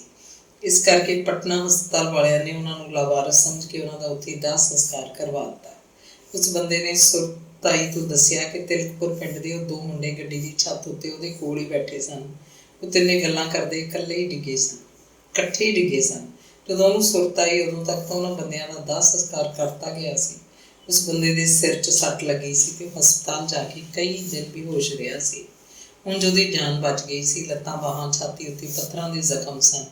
ਤਿਲਕਪੁਰ ਵਾਲੇ ਉਹਨਾਂ ਮੁੰਡਿਆਂ ਦੇ ਮਰਨ ਦੀ ਗੱਲ ਹਸਪਤਾਲ ਵਿੱਚ ਹੀ ਉਹਨੇ ਹਾਦਸੇ ਤੋਂ ਕੋਈ 20 ਦਿਨਾਂ ਬਾਅਦ ਜਾ ਕੇ ਦੱਸੀ ਸੀ। ਉਹ ਆਪ ਵੀ ਤਾਂ ਕੋਈ 1 ਮਹੀਨੇ ਬਾਅਦ ਹਸਪਤਾਲ 'ਚੋਂ ਬਾਹਰ ਹੋਇਆ ਸੀ। ਤੁਰਦੀ ਤੁਰਦੀ ਗੱਲ ਹੁਣ ਕੋਈ 1.5 ਪੌਣੇ 2 ਮਹੀਨੇ ਬਾਅਦ ਤਿਲਕਪੁਰ ਪਿੰਡ 'ਚ ਪਹੁੰਚੀ ਸੀ। ਅੰਗ 22। ਭੀਮਾ ਤਿਲਕਪੁਰ ਆਪਣੇ ਘਰ ਪਹੁੰਚਿਆ ਤਾਂ ਮਾਹੌਲ ਬਦਲਿਆ ਹੋਇਆ ਸੀ। ਅੱਜ ਉਹਨੂੰ ਘਰ ਵੜਦਾ ਦੇਖ ਕੇ ਮੱਥੇ ਤਿਉੜੀ ਨਹੀਂ ਪਈ। ਮਾਂ ਨੇ ਉਹਨੂੰ ਹਿੱਕ ਨਾਲ ਲਾਇਆ ਅਤੇ ਉਹਦਾ ਮੱਥਾ ਚੁੰਮਣ ਲੱਗੀ। ਉਹਦੇ ਹੱਥ ਫੜ ਫੜ ਆਪਣੇ ਬੁੱਲ੍ਹਾਂ ਨਾਲ ਲਾਉਂਦੀ। ਭਰਜਾਈ ਪਾਣੀ ਦਾ ਗਲਾਸ ਲਈ ਖੜੀ ਸੀ। ਪਹਿਲਾਂ ਤਾਂ ਜਦੋਂ ਉਹ ਇੱਥੇ ਸੀ ਭਰਜਾਈ ਸਿੱਧੇ ਹੱਥ ਨਾਲ ਉਹਨੂੰ ਰੋਟੀ ਨਹੀਂ ਫੜਾਉਂਦੀ ਸੀ। ਰੋਟੀ ਟੁੱਕ ਦਾ ਕੰਮ ਚਾਹੇ ਭਰਜਾਈ ਕਰਦੀ ਪਰ ਰੋਟੀ ਪਾ ਕੇ ਭੀਮੇ ਦੇ ਅੱਗੇ ਰੱਖਦੀ ਉਹਦੀ ਮਾਂ। ਕੀ ਕਰਦੀ ਮਾਂ? ਚਾਹੇ ਭੀਮਾ ਅਵਾਰਾ ਮੁੰਡਾ ਸਮਝਿਆ ਜਾਣ ਲੱਗਿਆ ਸੀ ਪਰ ਉਹਦਾ ਤਾਂ ਕਾਲਜਾ ਮੱਚਦਾ। ਆਖਰ ਉਹਨੇ ਮੁੰਡੇ ਨੂੰ ਢਿੱਡੋਂ ਬਾਹਰ ਕੱਢਿਆ ਸੀ। ਉਹ ਮਾਂ ਦੇ ਢਿੱਡ ਦੀਆਂ ਅੰਦਰ ਸੀ। ਸਿਵ ਪ੍ਰਸ਼ਾਦ ਪਰਾਂ ਬੈਠਾ ਹੁੱਕਾ ਪੀ ਰਿਹਾ ਸੀ। ਹੁੱਕੇ ਦੀ ਘੁੱਟ ਭਰਦਾ ਅਤੇ ਲਗਾਤਾਰ ਭੀਮੇ ਵੱਲ ਝਾਕਣ ਲੱਗਦਾ। ਅੱਜ ਸ਼ਿਵ ਪ੍ਰਸ਼ਾਦ ਦੀਆਂ ਅੱਖਾਂ ਵਿੱਚ ਚਮਕ ਸੀ। ਉਹਦੇ ਕਰੇੜਾ ਖਾਧੇ ਅੱਧ ਬਚਦੇ ਪੀਲੇ ਦੰਦ ਹੱਸਣਾ ਚਾਹੁੰਦੇ। ਮਾਂ ਵੱਲੋਂ ਨਿਬੜ ਕੇ ਭੀਮਾ ਬਾਪ ਵੱਲ ਕਾਹਲੀ ਕਦਮ ਨਾਲ ਗਿਆ ਅਤੇ ਉਹਦੇ ਪੈਰ ਛੋਹ ਲਏ। ਸ਼ਿਵ ਪ੍ਰਸ਼ਾਦ ਹੁੱਕਾ ਛੱਡ ਕੇ ਖੜਾ ਹੋ ਗਿਆ, ਮੁੰਡੇ ਨੂੰ ਜੱਫੀ 'ਚ ਲੈ ਲਿਆ। ਭੀਮੇ ਦੇ ਨੱਕ ਕੋਲ ਬਾਪ ਦਾ ਚਿਹਰਾ ਘੁੰਮਿਆ ਤਾਂ ਮੂੰਹ 'ਚੋਂ ਤਿੱਖੀ ਬਦਬੂਦਾਰ ਤੰਬਾਕੂ ਦੀ ਗੰਧ ਨੇ ਉਹਨੂੰ ਖੰਘ ਛੇੜਤੀ। ਇਹ ਬਦਬੂਦਾਰ ਗੰਧ ਅੱਜ ਉਹਨੂੰ ਬੁਰੀ ਨਹੀਂ ਲੱਗੀ। ਪਹਿਲਾਂ ਜਦੋਂ ਇੱਥੇ ਹੁੰਦਾ ਤਾਂ ਖੰਘ ਦੇ ਬਾਪ ਕੋਲ ਖੜਾ ਹੋਣਾ ਉਹਨੂੰ ਮੁਸ਼ਕਿਲ ਲੱਗਦਾ। ਅੱਜ ਇਸ ਬਦਬੂ ਨੇ ਉਹਨੂੰ ਤਿੱਖਾ ਅਹਿਸਾਸ ਕਰਵਾ ਦਿੱਤਾ ਸੀ ਕਿ ਉਹ ਉਹਦਾ ਬਾਪ ਹੈ, ਉਹਨੂੰ ਇੰਨਾ ਪਿਆਰ ਕਰ ਰਿਹਾ, ਇਹੀ ਉਹਦਾ ਅਸਲੀ ਬਾਪ ਹੈ। ਗੰਗਾ ਪ੍ਰਸ਼ਾਦ ਘਰ ਨਹੀਂ ਸੀ, ਖੇਤ ਗਿਆ ਹੋਵੇਗਾ ਜਾਂ ਪਿੰਡ 'ਚ ਹੋਰ ਕਿਸੇ ਕੰਮ ਧੰਦੇ। ਭਰਜਾਈ ਆਪਣੇ ਦੋਵੇਂ ਪੁੱਤਰਾਂ ਨੂੰ ਭੀਮੇ ਵੱਲ ਭੇਜਦੀ ਪਰ ਉਹਨਾਂ ਉਹਦਾ ਅੱਖਾਂ ਨਹੀਂ ਮੰਨ ਰਹੇ ਸਨ। ਉਹਨਾਂ ਨੇ ਪਹਿਲਾਂ ਕਦੇ ਚਾਚੇ ਨੂੰ ਚੱਜ ਨਾਲ ਬੁਲਾਇਆ ਹੀ ਨਹੀਂ ਸੀ। ਜਦੋਂ ਸਾਰਾ ਟੱਬਰ ਭੀਮੇ ਨੂੰ ਪਸੰਦ ਨਹੀਂ ਕਰਦਾ ਸੀ ਤਾਂ ਭਤੀਜਿਆਂ ਦਾ ਵੀ ਉਹ ਕੀ ਲੱਗਦਾ ਸੀ। ਉਹ ਤਾਂ ਉਹਨਾਂ ਨੂੰ ਕਦੇ ਕੋਈ ਖਾਣ ਦੀ ਚੀਜ਼ ਨਹੀਂ ਲੈ ਕੇ ਆਇਆ ਸੀ। ਭਰਜਾਈ ਦੀ ਨਿਗਾਹ ਭੀਮੇ ਦੇ ਛੋਟੇ ਬਕਸੇ ਵੱਲ ਸੀ। ਉਹ ਚਾਹੁੰਦੀ ਹੋਏਗੀ ਕਿ ਬਕਸਾ ਖੁੱਲ੍ਹੇ, ਉਹ ਦੇਖੇ ਕਿ ਭੀਮਾ ਉਹਦੇ 'ਚ ਕੀ ਭਰ ਕੇ ਲਿਆ ਹੈ। ਮਾਂ ਨੂੰ ਸ਼ਾਇਦ ਇਹੀ ਉਡੀਕ ਸੀ, ਪਰ ਮਾਂ ਲਈ ਉਹਦਾ ਬਕਸਾ ਇੰਨੀ ਅਹਿਮੀਅਤ ਨਹੀਂ ਰੱਖਦਾ ਸੀ ਜਿੰਨਾ ਉਹ ਆਪ ਮਾਂ ਲਈ। ਭੀਮਾ ਵਾਪਸ ਘਰ ਆ ਗਿਆ ਤਾਂ ਸਮਝੋ ਤਿਰਲੋਕੀ ਦੀ ਮਾਇਆ ਘਰ ਆ ਗਈ। ਭੀਮਾ ਜਦੋਂ ਤਿਲਕਪੁਰ ਤੋਂ ਪੰਜਾਬ ਲਈ ਤੁਰਿਆ ਸੀ, ਉਹਦੇ ਕੋਲ ਟੀਨ ਦਾ ਪੀਪਾ ਸੀ ਜਾਂ ਬਸ ਇੱਕ ਛੋਟਾ ਜਿਹਾ ਥੈਲਾ। ਉਸ ਛੋਟੇ ਥੈਲੇ ਦੀ ਥਾਂ ਉਸ ਕੋਲ ਹੁਣ ਵੱਡਾ ਬੈਗ ਸੀ। ਪੀਪਾ ਵੀ ਉਹ ਛੋਟਾ ਬਕਸਾ ਵੀ ਜਿਹਨੂੰ ਜੰਦਰੀ ਲੱਗੀ ਸੀ, ਬੈਗ ਨੂੰ ਵੀ ਜੰਦਰੀ ਸੀ। ਚਾਹ ਪਾਣੀ ਪੀਣ ਤੋਂ ਬਾਅਦ ਮਾਂ ਭੀਮੇ ਨੂੰ ਹਨੂੰਮਾਨ ਦੇ ਮੰਦਰ ਵੱਲ ਲੈ ਗਈ। ਰਸਤੇ 'ਚ ਨਿੱਕੀਆਂ ਨਿੱਕੀਆਂ ਗੱਲਾਂ ਵੀ ਪੁੱਛਦੀ ਜਾ ਰਹੀ ਸੀ। ਉਹ ਪਲ ਪਲ ਭੀਮੇ ਦੇ ਚਿਹਰੇ ਵੱਲ ਝਾਕਦੀ। ਉਹ ਖਾਸਾ ਕਮਜ਼ੋਰ ਹੋ ਚੁੱਕਿਆ ਸੀ। ਅੰਗਾਂ ਪੈਰਾਂ 'ਚ ਚਾਹੀ ਫੁਰਤੀ ਸੀ, ਪਰ ਚਿਹਰੇ 'ਤੇ ਪਹਿਲਾਂ ਵਾਲੀ ਰੌਣਕ ਨਹੀਂ ਸੀ। ਦਿਨ ਛਿਪਣ ਦਾ ਵੇਲਾ ਸੀ। ਹਨੂੰਮਾਨ ਦੇ ਮੰਦਰ 'ਚ ਪਹਿਲਾਂ ਵਾਲੀ ਗਹਿਮਾ ਗਹਿਮੀ ਸੀ। ਉਸ ਦਿਨ ਮੰਗਲਵਾਰ ਵੀ ਸੀ। ਹਨੂੰਮਾਨ ਜੀ ਦਾ ਚੂਰਮਾ ਵੰਡਿਆ ਜਾ ਰਿਹਾ ਸੀ। ਮੰਦਰਾਂ ਉੱਤੇ ਚੂਰਮਾ ਹੀ ਚੜ੍ਹਾਇਆ ਜਾ ਰਿਹਾ ਸੀ। ਔਰਤਾਂ ਸਨ, ਬੱਚੇ ਸਨ, ਹੱਥ 'ਚ ਲਾਠੀ ਫੜ ਕੇ ਤੁਰਦੇ ਬੁੱਢੇ ਠੇਰੇ ਔਰਤਾਂ ਬੁੜੀ ਵੱਲ ਝਾਕਦੀਆਂ, ਉਹਦੇ ਪੈਰ ਛੂਹ ਕੇ ਭੀਮੇ ਦਾ ਹਾਲ ਚਾਲ ਪੁੱਛਦੀਆਂ। ਜਿਹੜਾ ਪਰੇ ਖੜਾ ਪਿੰਡ ਦੇ ਦੂਜੇ ਨੌਜਵਾਨ ਮੁੰਡਿਆਂ 'ਚ ਫਕਰ ਨਾਲ ਕੋਈ ਗੱਲ ਸੁਣਾ ਰਿਹਾ ਸੀ। ਮੁੰਡੇ ਉਹਨੂੰ ਸਵਾਲ ਪੁੱਛ ਰਹੇ ਸਨ। ਹਰ ਕੋਈ ਔਰਤ ਬੁੜੀ ਸਾਹਮਣੇ ਖੜੀ ਭੀਮੇ ਦੇ ਮੁੜ ਕੇ ਆਉਣ ਦਾ ਸ਼ੁਕਰ ਮਨਾ ਰਹੀ ਸੀ। ਹਨੂੰਮਾਨ ਦੇ ਮੰਦਰ ਤੋਂ ਬਾਹਰ ਨਿਕਲਦਿਆਂ ਭੀਮਾ ਹਸਰਤ ਭਰੀਆਂ ਨਿਗਾਹਾਂ ਨਾਲ ਪਹਿਲਵਾਨੀ ਅਖਾੜੇ ਵੱਲ ਝਾਕ ਰਿਹਾ ਸੀ। ਅਖਾੜੇ ਦੀ ਮਿੱਟੀ ਕਿਤੇ ਵੀ ਪੱਟੀ ਹੋਈ ਨਹੀਂ ਦਿਸਦੀ ਸੀ। ਇਉਂ ਜੰਮੀ ਪਈ ਸੀ ਜਿਵੇਂ ਸੀਮੈਂਟ ਦੀ ਤਹਿ ਜੰਮੀ ਹੋਵੇ। ਉਹਨੇ ਸੋਚਿਆ ਅੱਜ ਸਵੇਰੇ ਜ਼ਰੂਰ ਇੱਥੇ ਜੰਮ ਕੇ ਕੁਸ਼ਤੀਆਂ ਲੜੀਆਂ ਹੋਈਆਂ ਹੋਣਗੀਆਂ। ਅਖਾੜੇ ਦੀ ਮਿੱਟੀ ਮੁੰਡਿਆਂ ਦੇ ਸਰੀਰਾਂ 'ਚ ਸ਼ਕਤੀ ਦਾ ਸੰਚਾਰ ਕਰਦੀ ਹੈ। ਰਾਮੂ ਭਲਵਾਨ ਮਿੱਟੀ ਤੇ ਮੁੰਡਿਆਂ ਦੇ ਸਰੀਰਾਂ 'ਚ ਕੋਈ ਫਰਕ ਨਹੀਂ ਰਹਿਣ ਦਿੰਦਾ ਸੀ। ਜਿਵੇਂ ਮਿੱਟੀ ਗੁੰਨੀ ਲੱਤੜੀ ਜਾਂਦੀ, ਉਵੇਂ ਮੁੰਡਿਆਂ ਦੇ ਸਰੀਰ। ਭੀਮਾ ਸੋਚ ਰਿਹਾ ਸੀ ਉਹਦੇ ਉਹ ਦਿਨ ਕਦੇ ਵੀ ਮੁੜ ਕੇ ਨਹੀਂ ਆਉਣਗੇ। ਖੁੱਲ੍ਹੇ ਖੁੱਲ੍ਹੇ, ਅਵਾਰਗੀ, ਕੋਈ ਚਿੰਤਾ ਨਹੀਂ, ਕੋਈ ਭੈ ਨਹੀਂ। ਪਹਿਲੀ ਜ਼ਿੰਦਗੀ ਅਖਾੜਾ ਹੀ ਜਿਵੇਂ ਉਹਦੇ ਲਈ ਵਸਦਾ ਰਸਤਾ ਘਰ ਹੋਵੇ। ਮਾਂ ਦੇ ਅੱਗੇ ਅੱਗੇ ਤੁਰਿਆ ਜਾ ਰਿਹਾ। ਉਹ ਖੁਸ਼ ਸੀ ਤੇ ਹੈਰਾਨ ਵੀ ਕਿ ਉਹਦੇ ਪੰਜਾਬੋਂ ਮੁੜ ਕੇ ਆਉਣ 'ਤੇ ਘਰ 'ਚ ਉਹਦੇ ਲਈ ਕਿੰਨਾ ਮਾਣ ਤੇ ਪਿਆਰ ਦਿੱਤਾ ਗਿਆ। ਪਹਿਲਾਂ ਤਾਂ ਕੋਈ ਉਹਨੂੰ ਦੇਖਣਾ ਨਹੀਂ ਚਾਹੁੰਦਾ ਸੀ। ਉਹ ਘਰ ਵੜਦਾ ਸਾਰੇ ਟੱਬਰ ਨੂੰ ਲੱਗਦਾ ਜਿਵੇਂ ਉਹਨਾਂ ਦੇ ਘਰ ਕੋਈ ਭੂਤ ਪ੍ਰੇਤ ਆ ਵੜਿਆ ਹੋਵੇ। ਬਸ ਮਾਂ ਸੀ ਜਿਹੜੀ ਉਹਨੂੰ ਸੰਭਾਲਦੀ, ਬੁਲਾਉਂਦੀ, ਚਲਾਉਂਦੀ। ਉਸੇ ਦਾ ਕਾਲਜਾ ਮੱਚਦਾ। ਬਾਰ ਉਹਦੇ ਮਨ 'ਚ ਇਹ ਗੱਲ ਆਉਂਦੀ ਤੇ ਉਹਦੇ ਅੰਦਰ ਹਾਸਾ ਨਿਕਲ ਜਾਂਦਾ ਕਿ ਇਹ ਸਾਰੀ ਕਰਾਮਾਤ ਉਹਦੇ ਮਨੀ ਆਰਡਰਾਂ ਦੀ ਹੈ। ਹਰ 15ਵੇਂ ਦਿਨ ਤਿਲਕਪੁਰ ਉਹਦਾ ਮਨੀ ਆਰਡਰ ਪਹੁੰਚਦਾ ਸੀ। ਉਹ ਆਪਣੇ ਬਾਪ ਸ਼ਿਵ ਪ੍ਰਸਾਦ ਦੇ ਨਾਂ ਮਨੀ ਆਰਡਰ ਕਰਦਾ। ਡਾਕੀਆ ਦਸਤਖਤ ਕਰਵਾ ਕੇ ਸ਼ਿਵ ਪ੍ਰਸਾਦ ਨੂੰ ਥੱਬਾ ਨੋਟਾਂ ਦਾ ਦੇ ਕੇ ਜਾਂਦਾ। ਸ਼ਿਵ ਪ੍ਰਸਾਦ ਦੇ ਕੁੜਤੇ ਦੀ ਜੇਬ ਪਾਟਣ 'ਤੇ ਆ ਜਾਂਦੀ। ਬਹੂ ਮੁੰਡਾ ਬਾਪ ਦੇ ਹੱਥਾਂ ਵੱਲ ਝਾਕਣ ਲੱਗਦੇ। ਮਾਂ ਧਰਤੀ ਨੂੰ ਹੱਥ ਲਾ ਕੇ ਮੱਥੇ ਤੱਕ ਲਿਜਾਂਦੀ ਤੇ ਪੁੱਤ ਦੀ ਜਾਨ ਦੀ ਸਲਾਮਤੀ ਮੰਗਦੀ, ਜਿਵੇਂ ਛੋਟਾ ਹੀ ਉਹਦਾ ਅਸਲੀ ਪੁੱਤ ਹੋਵੇ। ਗੰਗਾ ਪ੍ਰਸਾਦ ਦੀ ਖੇਤੀ ਤਾਂ ਉਹਨਾਂ ਨੂੰ ਭੁੱਖੇ ਮਾਰ ਰਹੀ ਸੀ। ਮਾਂ ਪੁੱਤਰ ਘਰ ਪਹੁੰਚੇ ਤਾਂ ਦਿਨ ਛਿਪ ਚੁੱਕਿਆ ਸੀ। ਘਰ 'ਚ ਬਿਜਲੀ ਦਾ ਚਾਨਣ ਸੀ। ਗੰਗਾ ਪ੍ਰਸਾਦ ਆਇਆ ਬੈਠਾ ਸੀ, ਜਿਵੇਂ ਹੁਣ ਉਸੇ ਦਾ ਇੰਤਜ਼ਾਰ ਕਰ ਰਿਹਾ ਹੋਵੇ। ਉੱਠ ਕੇ ਖੜਾ ਹੋ ਗਿਆ, ਬੋਲਿਆ, ਉਹ ਸੁਣਾ ਬਈ ਪੰਜਾਬੀ, ਬਹੁਤ ਦਿਨ ਲਗਾ ਦੀਏ। ਗੰਗਾ ਪ੍ਰਸਾਦ ਨੇ ਉਹਦੇ ਨਾਲ ਹੱਥ ਮਿਲਾਇਆ ਤੇ ਫਿਰ ਉਹਨੂੰ ਆਪਣੇ ਬੁੱਕਲ 'ਚ ਲੈ ਲਿਆ। ਭੀਮਾ ਸ਼ਰਮਾਉਂਦਾ ਜਿਹਾ ਛੋਟਾ ਛੋਟਾ ਹੁੰਦਾ ਜਾ ਰਿਹਾ ਸੀ। ਇੰਨਾ ਪਿਆਰ ਗੰਗਾ ਨੇ ਉਹਨੂੰ ਕਦੇ ਨਹੀਂ ਕੀਤਾ ਸੀ। ਭਰਜਾਈ ਬਿਜਲੀ ਦੇ ਬੱਲਬ ਥੱਲੇ ਬੈਠੀ ਪਿਆਜ਼ ਛਿੱਲ ਰਹੀ ਸੀ। ਇੱਕ ਪਿਆਜ਼ ਛਿੱਲਦੀ ਉਹਨੂੰ ਕਰਦ ਨਾਲ ਛੇਤੀ ਛੇਤੀ ਨਿੱਕਾ ਨਿੱਕਾ ਕੱਟਦੀ ਭੀਮੇ ਵੱਲ ਵੇਖਦੀ ਵੀ ਜਾ ਰਹੀ ਸੀ। ਗੰਗਾ ਪ੍ਰਸਾਦ ਭੀਮਾ ਆਇਆ ਸੁਣ ਕੇ ਕਿਧਰੋਂ ਕੋਈ ਚੰਗੀ ਸਬਜ਼ੀ ਲੈ ਕੇ ਆਇਆ ਸੀ। ਉਹਦੀ ਘਰ ਵਿੱਚ ਪਹਿਲੀ ਵਾਰ ਆਏ ਮਹਿਮਾਨ ਵਾਂਗ ਸੇਵਾ ਕਰਨੀ ਚਾਹੁੰਦੀ ਸੀ। ਭੀਮਾ ਗੰਗਾ ਪ੍ਰਸਾਦ ਵੱਲੋਂ ਫਾਰਗ ਹੋ ਕੇ ਮਾਂ ਸਾਹਮਣੇ ਆ ਖੜਾ ਹੋਇਆ ਤੇ ਆਪਣੀ ਜੀਨ ਦੀ ਪਿਛਲੀ ਜੇਬ 'ਚੋਂ ਪਰਸ ਕੱਢਿਆ। ਪਰਸ ਦੀ ਇੱਕ ਲੁਕਵੀਂ ਜੇਬ 'ਚ 2 ਕੁੰਜੀਆਂ ਕੱਢ ਲਈਆਂ। ਇੱਕ ਕੁੰਜੀ ਉਹਨੇ ਆਪਣੀ ਸ਼ਰਟ ਦੀ ਜੇਬ 'ਚ ਪਾ ਲਈ, ਦੂਜੀ ਨਾਲ ਬਕਸੇ ਦੀ ਜਿੰਦਰੀ ਖੋਲ੍ਹੀ। ਉਹ ਇਹ ਸਭ ਮਾਂ ਦੀਆਂ ਅੱਖਾਂ ਸਾਹਮਣੇ ਕਰ ਰਿਹਾ ਸੀ। ਗੰਗਾ ਪ੍ਰਸਾਦ ਆਪਣੇ ਬਾਪ ਲਈ ਹੁੱਕੇ ਦੀ ਚਿਲਮ ਭਰ ਲਿਆਇਆ ਸੀ ਤੇ ਉਹਦੇ ਕੋਲ ਹੀ ਮੰਜੇ 'ਤੇ ਨੇੜੇ ਬੈਠ ਕੇ ਹੁੱਕਾ ਪੀਣ ਲੱਗਿਆ। ਉਹ ਕਦੀ ਕਦੀ ਹੁੱਕੇ ਦੀ ਘੁੱਟ ਲੈਂਦਾ ਸੀ। ਉਹਨੂੰ ਭੀਮੇ ਦੇ ਬਕਸੇ ਦੀ ਉਤਸੁਕਤਾ ਜ਼ਰੂਰ ਸੀ, ਪਰ ਜਿਵੇਂ ਕੋਈ ਚਾਹ ਨਾ ਹੋਵੇ। ਉਹ ਭੀਮੇ ਵੱਲ ਸਧਾਰਨ ਜਿਹਾ ਹੀ ਝਾਕਦਾ ਤੇ ਫਿਰ ਬਾਪ ਨਾਲ ਕੋਈ ਗੱਲ ਕਰਨ ਲੱਗਦਾ। ਬਕਸੇ 'ਚ ਉਹਨੇ 2 ਸਾੜੀਆਂ ਕੱਢੀਆਂ, ਤੈਅ ਮਾਰ ਕੇ ਰੱਖੀਆਂ ਹੋਈਆਂ। ਇਹ ਸਾੜੀਆਂ ਕੋਈ ਬਹੁਤੀਆਂ ਮਹਿੰਗੀਆਂ ਨਹੀਂ ਲੱਗਦੀਆਂ ਸਨ। ਸਧਾਰਨ ਹੀ ਸਨ, ਪਰ ਇਹਨਾਂ ਦੀ ਦਿੱਖ ਚਮਤਕਾਰ ਸੀ, ਦਿੱਖ ਚਮਕਦਾਰ ਸੀ। ਵੱਖਰੇ ਵੱਖਰੇ ਰੰਗ ਤੇ ਡਿਜ਼ਾਈਨ ਸਨ। ਇੱਕ ਸਾੜੀ ਉਹਨੇ ਮਾਂ ਦੇ ਹੱਥਾਂ ਤੇ ਧਰੀ, ਬੋਲਿਆ, ਯੇ ਮਾਂ ਤੁਮਾਰੇ ਲਈ। ਮਾਂ ਦੀਆਂ ਅੱਖਾਂ 'ਚ ਚਮਕ ਆਈ। ਸਾੜੀ ਨੂੰ ਉਵੇਂ ਹੀ ਪੋਥੀ ਵਾਂਗ ਫੜ ਕੇ ਉਹਨੇ ਆਪਣੇ ਮੱਥੇ ਨੂੰ ਲਾਇਆ।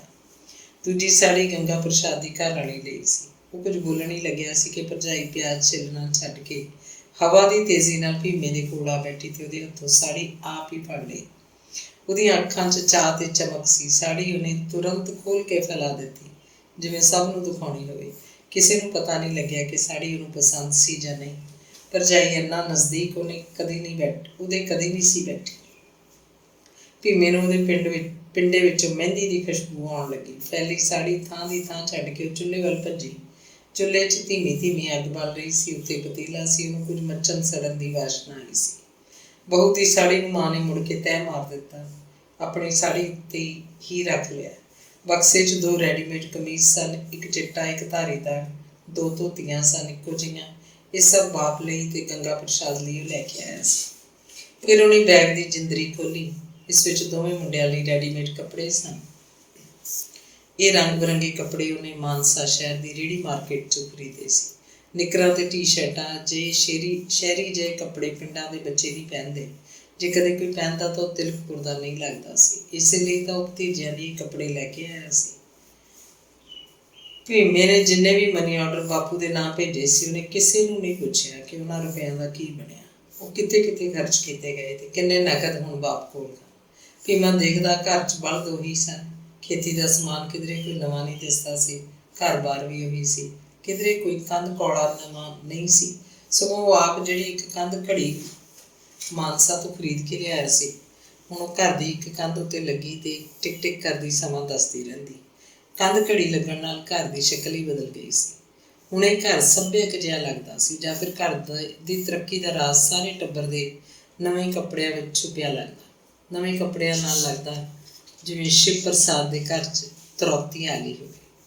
ਭੀਮਾ ਹੁਣ ਕਦੇ ਕਦੇ ਗੰਗਾ ਪ੍ਰਸਾਦ ਨਾਲ ਖੇਤ ਵੀ ਚਲਿਆ ਜਾਂਦਾ। ਖੇਤ ਜਾ ਕੇ ਉਹਦੇ ਨਾਲ ਕੰਮ ਕਰਾਉਣ ਲੱਗਦਾ।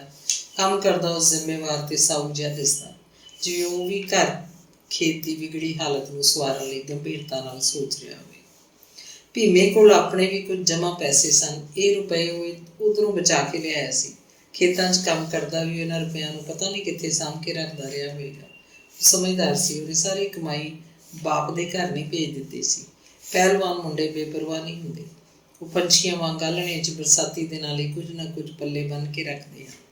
ਉਹ ਹਫ਼ਤੇ 'ਚ ਇੱਕ ਵਾਰ ਖਗਰੀਆ ਜ਼ਰੂਰ ਜਾਂਦਾ। ਦੁਪਹਿਰੇ ਜੇ ਨਹਾ ਧੋ ਕੇ ਤੁਰਦਾ, ਨਵੇਂ ਧੋਤੇ ਕੱਪੜੇ ਪਾਏ ਹੁੰਦੇ, ਤਰਫਲੇ ਦੀ ਲਾਉਂਦਾ।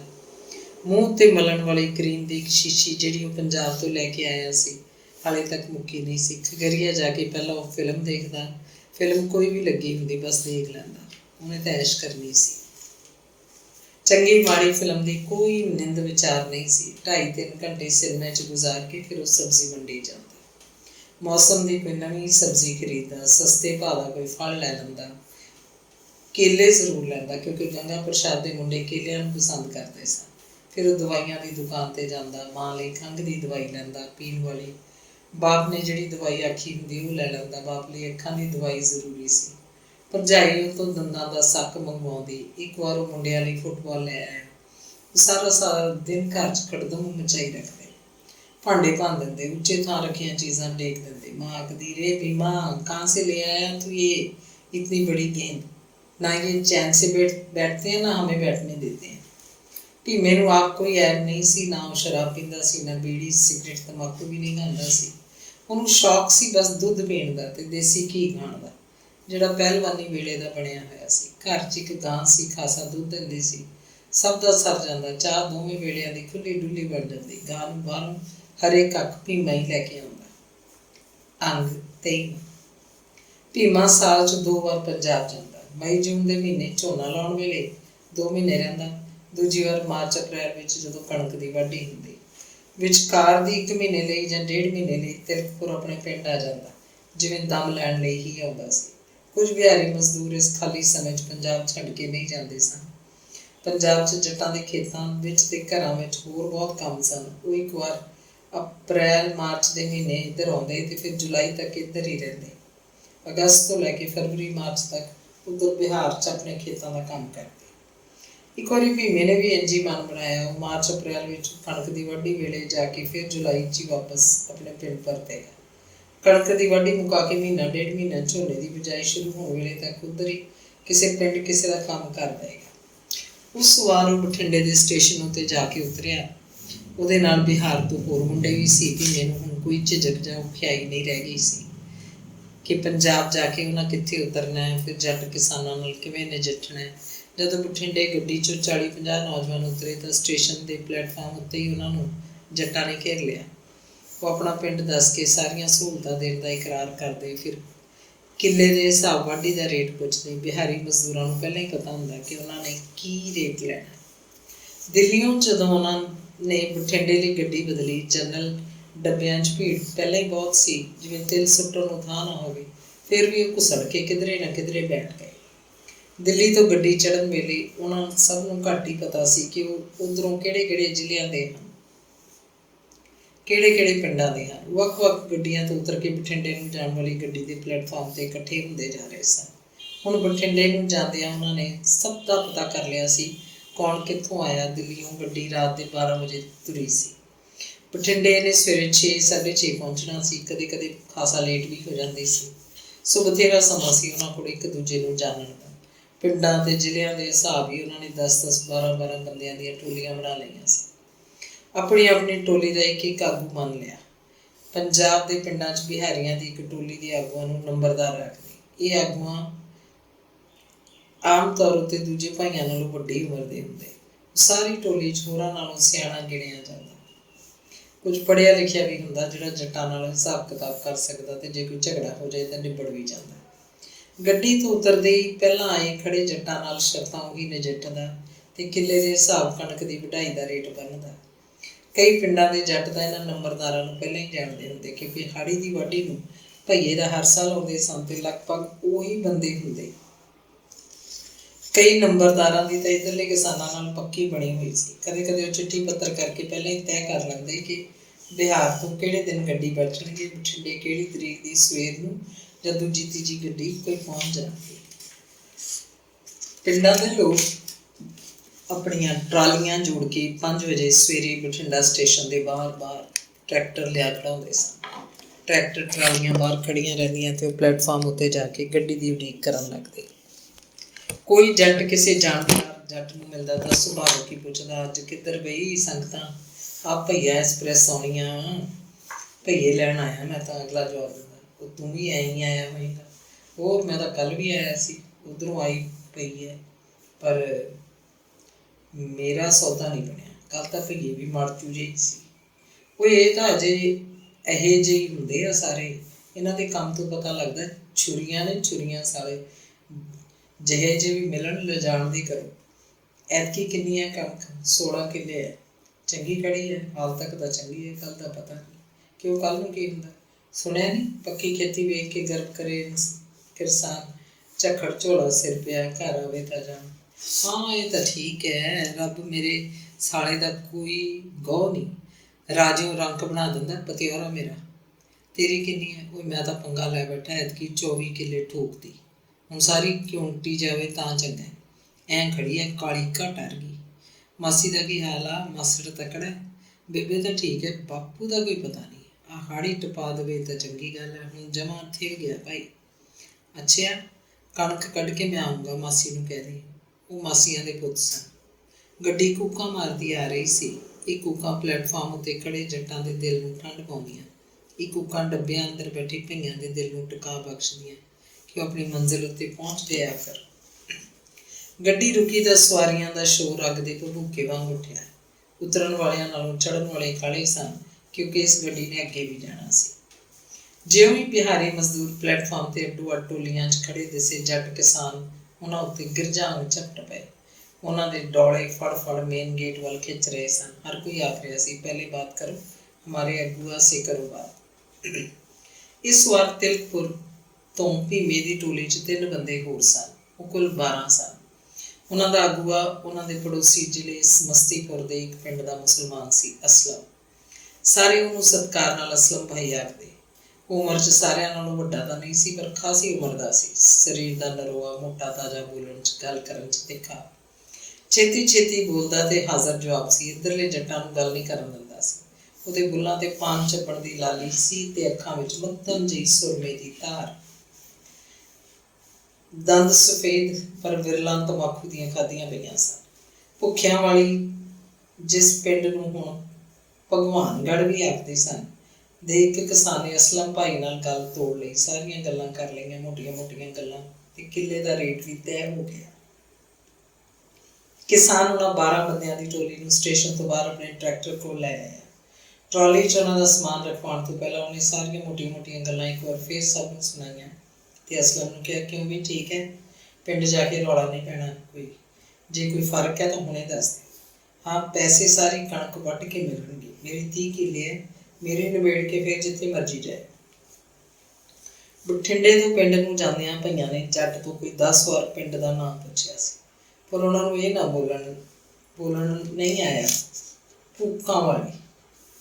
ਜਦੋਂ ਉਹਨਾਂ ਦੀ ਟਰਾਲੀ ਪਿੰਡ ਪਹੁੰਚੀ, 2 ਭਈਆਂ ਦੇ ਮੂੰਹ ਭੂਕਾਂ ਵਾਲੀ ਸੁਣ ਕੇ ਕਿਸਾਨ ਹੱਸਣ ਲੱਗਿਆ।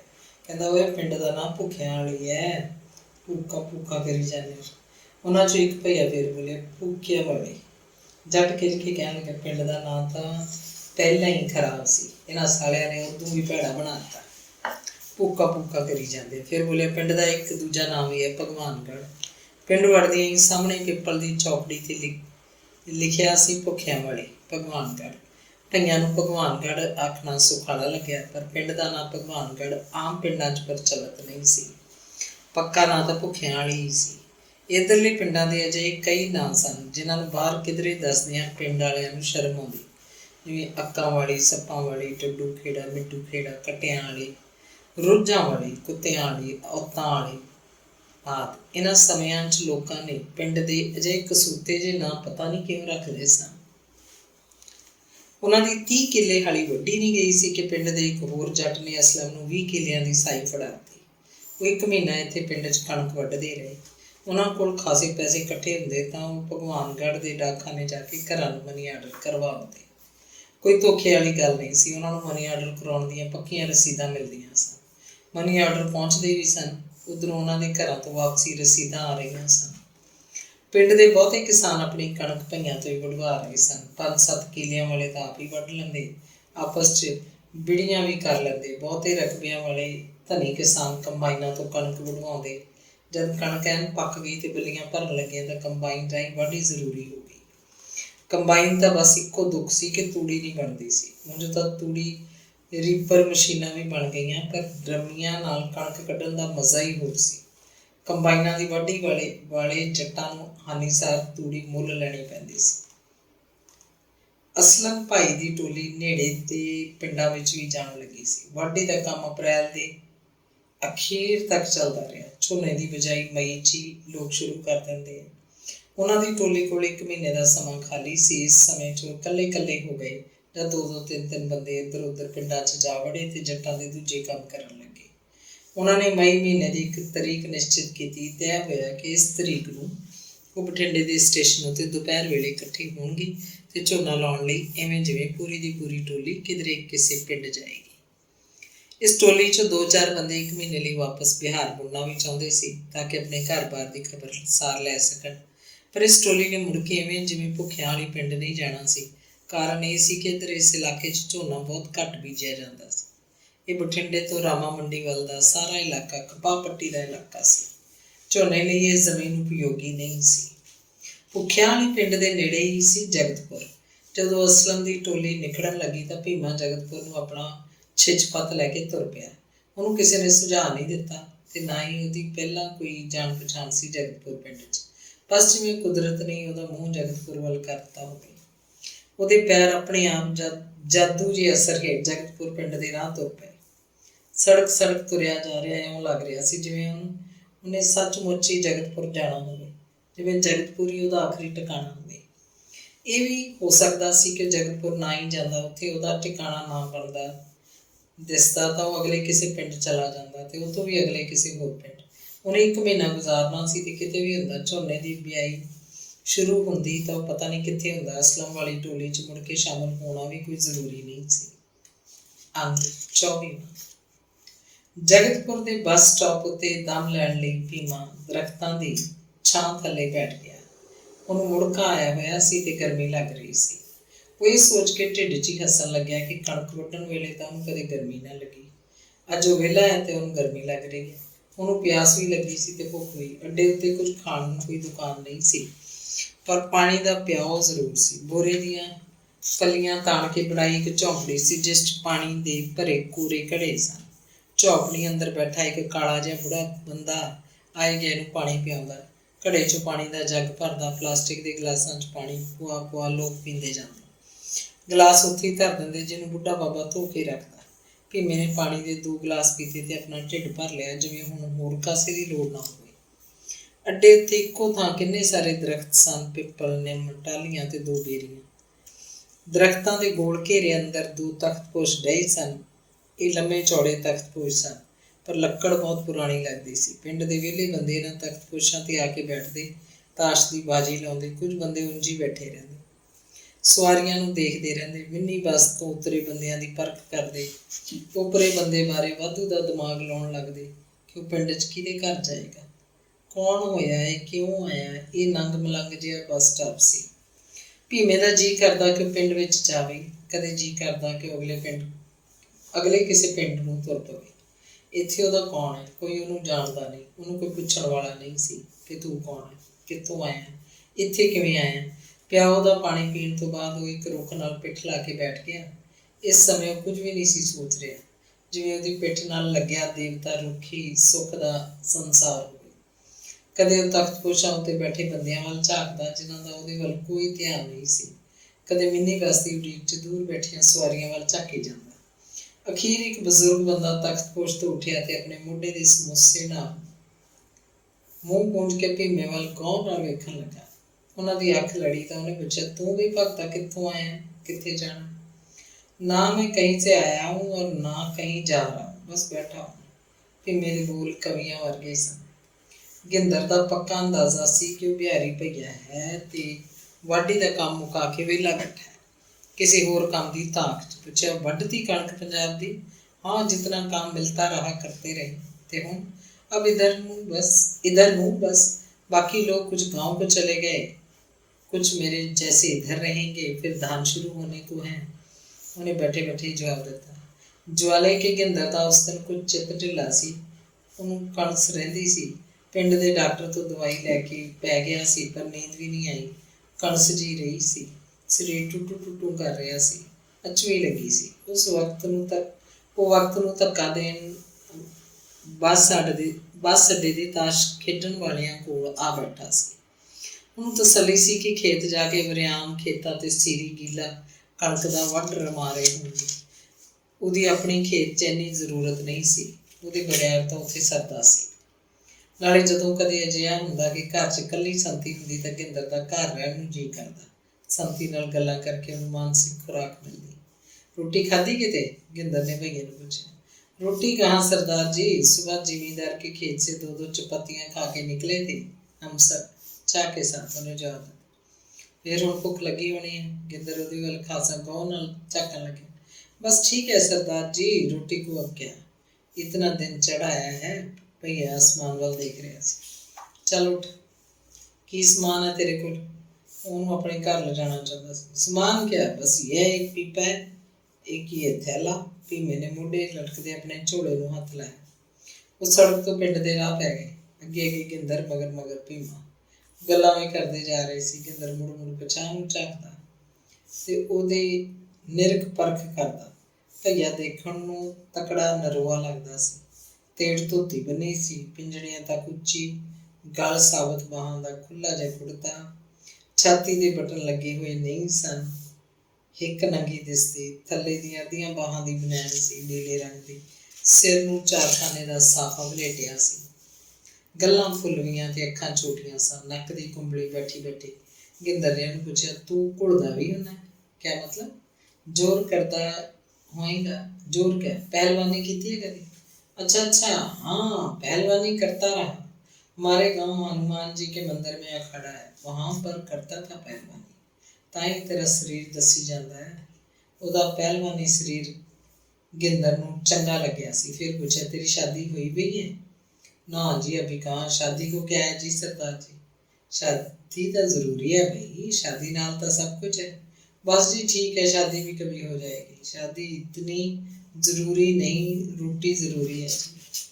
वाह वे, तू तो गुणी ज्ञानी भी है, गुणी ज्ञानी भी है।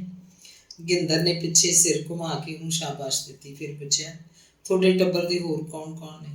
माँ बाप है मेरे, हम 2 भाई हैं, बड़ा मुझसे शादी है उसकी, 2 बच्चे हैं, दोनों लड़के, भरजाई सोहनी है। पूछने लगा गिंदर हंस गया। मैं क्या कहूँ जी, सुंदर होगी भाई के लिए, हम उधर ऐसा वैसा नहीं सोचते, असी तो भाई बहुत सोचते हैं, साड़ी तो तिना दी एक है, मुझे मालूम है सरदार जी इधर ऐसा है। गल्लां करते करते घर पहुँच गए। बाहरों अंदर होए तां भीमा अखां चौड़ियां करके सब देख रहा सी। खुरली ते मझ खड़ी कख खा रही सी, एक पासे एक बकरी सी, अज कोई उन्हां नूं खेत नहीं लैके गया सी। एक खुरली उत्ते 2 बलद सन जो खासे नरोए लगदे सन, उन्हां दीयां कुखां निकलियां होईयां सन जिवें पूरे रज्जे खड़े होण। भीमा खेती वाले घर चों आया, सब जाणदा सी, ਉਹਨੂੰ ਇਹ घर खासा खांदा पींदा लग्या। फिर तो ਉਹਨੂੰ पूरा यकीन हो गया ਜਦੋਂ ਉਹਨੇ मूंगी मसरी दी दाल नाल 4 मन्ना वालियां रोटियां खाधियां। दाल गर्म करके विच मक्खनी दा रुग धरता गया, खट्टी लस्सी दा छन्ना भरता। डकार मार के भीमा खड़ा हो गया ते गिंदर वाल किसी नीच नाल तकन लग्या। तेरा नाम की है? गिंदर ने की पूछा। उन्हें अपना नाम भीमा दस्या। गिंदर ने उन्हें लाड किया। वाह भीम सैना, आ जा पहला चाह पी, आपां खेती दे काम दी महाभारत छेड़नी है, तेरा शरीर दसदा तू युद्ध च पूरा नितरेगा। चाह का वेला हो चुका सी, संती चाह का डोलू भी दे गई सी ते 2 गिलास।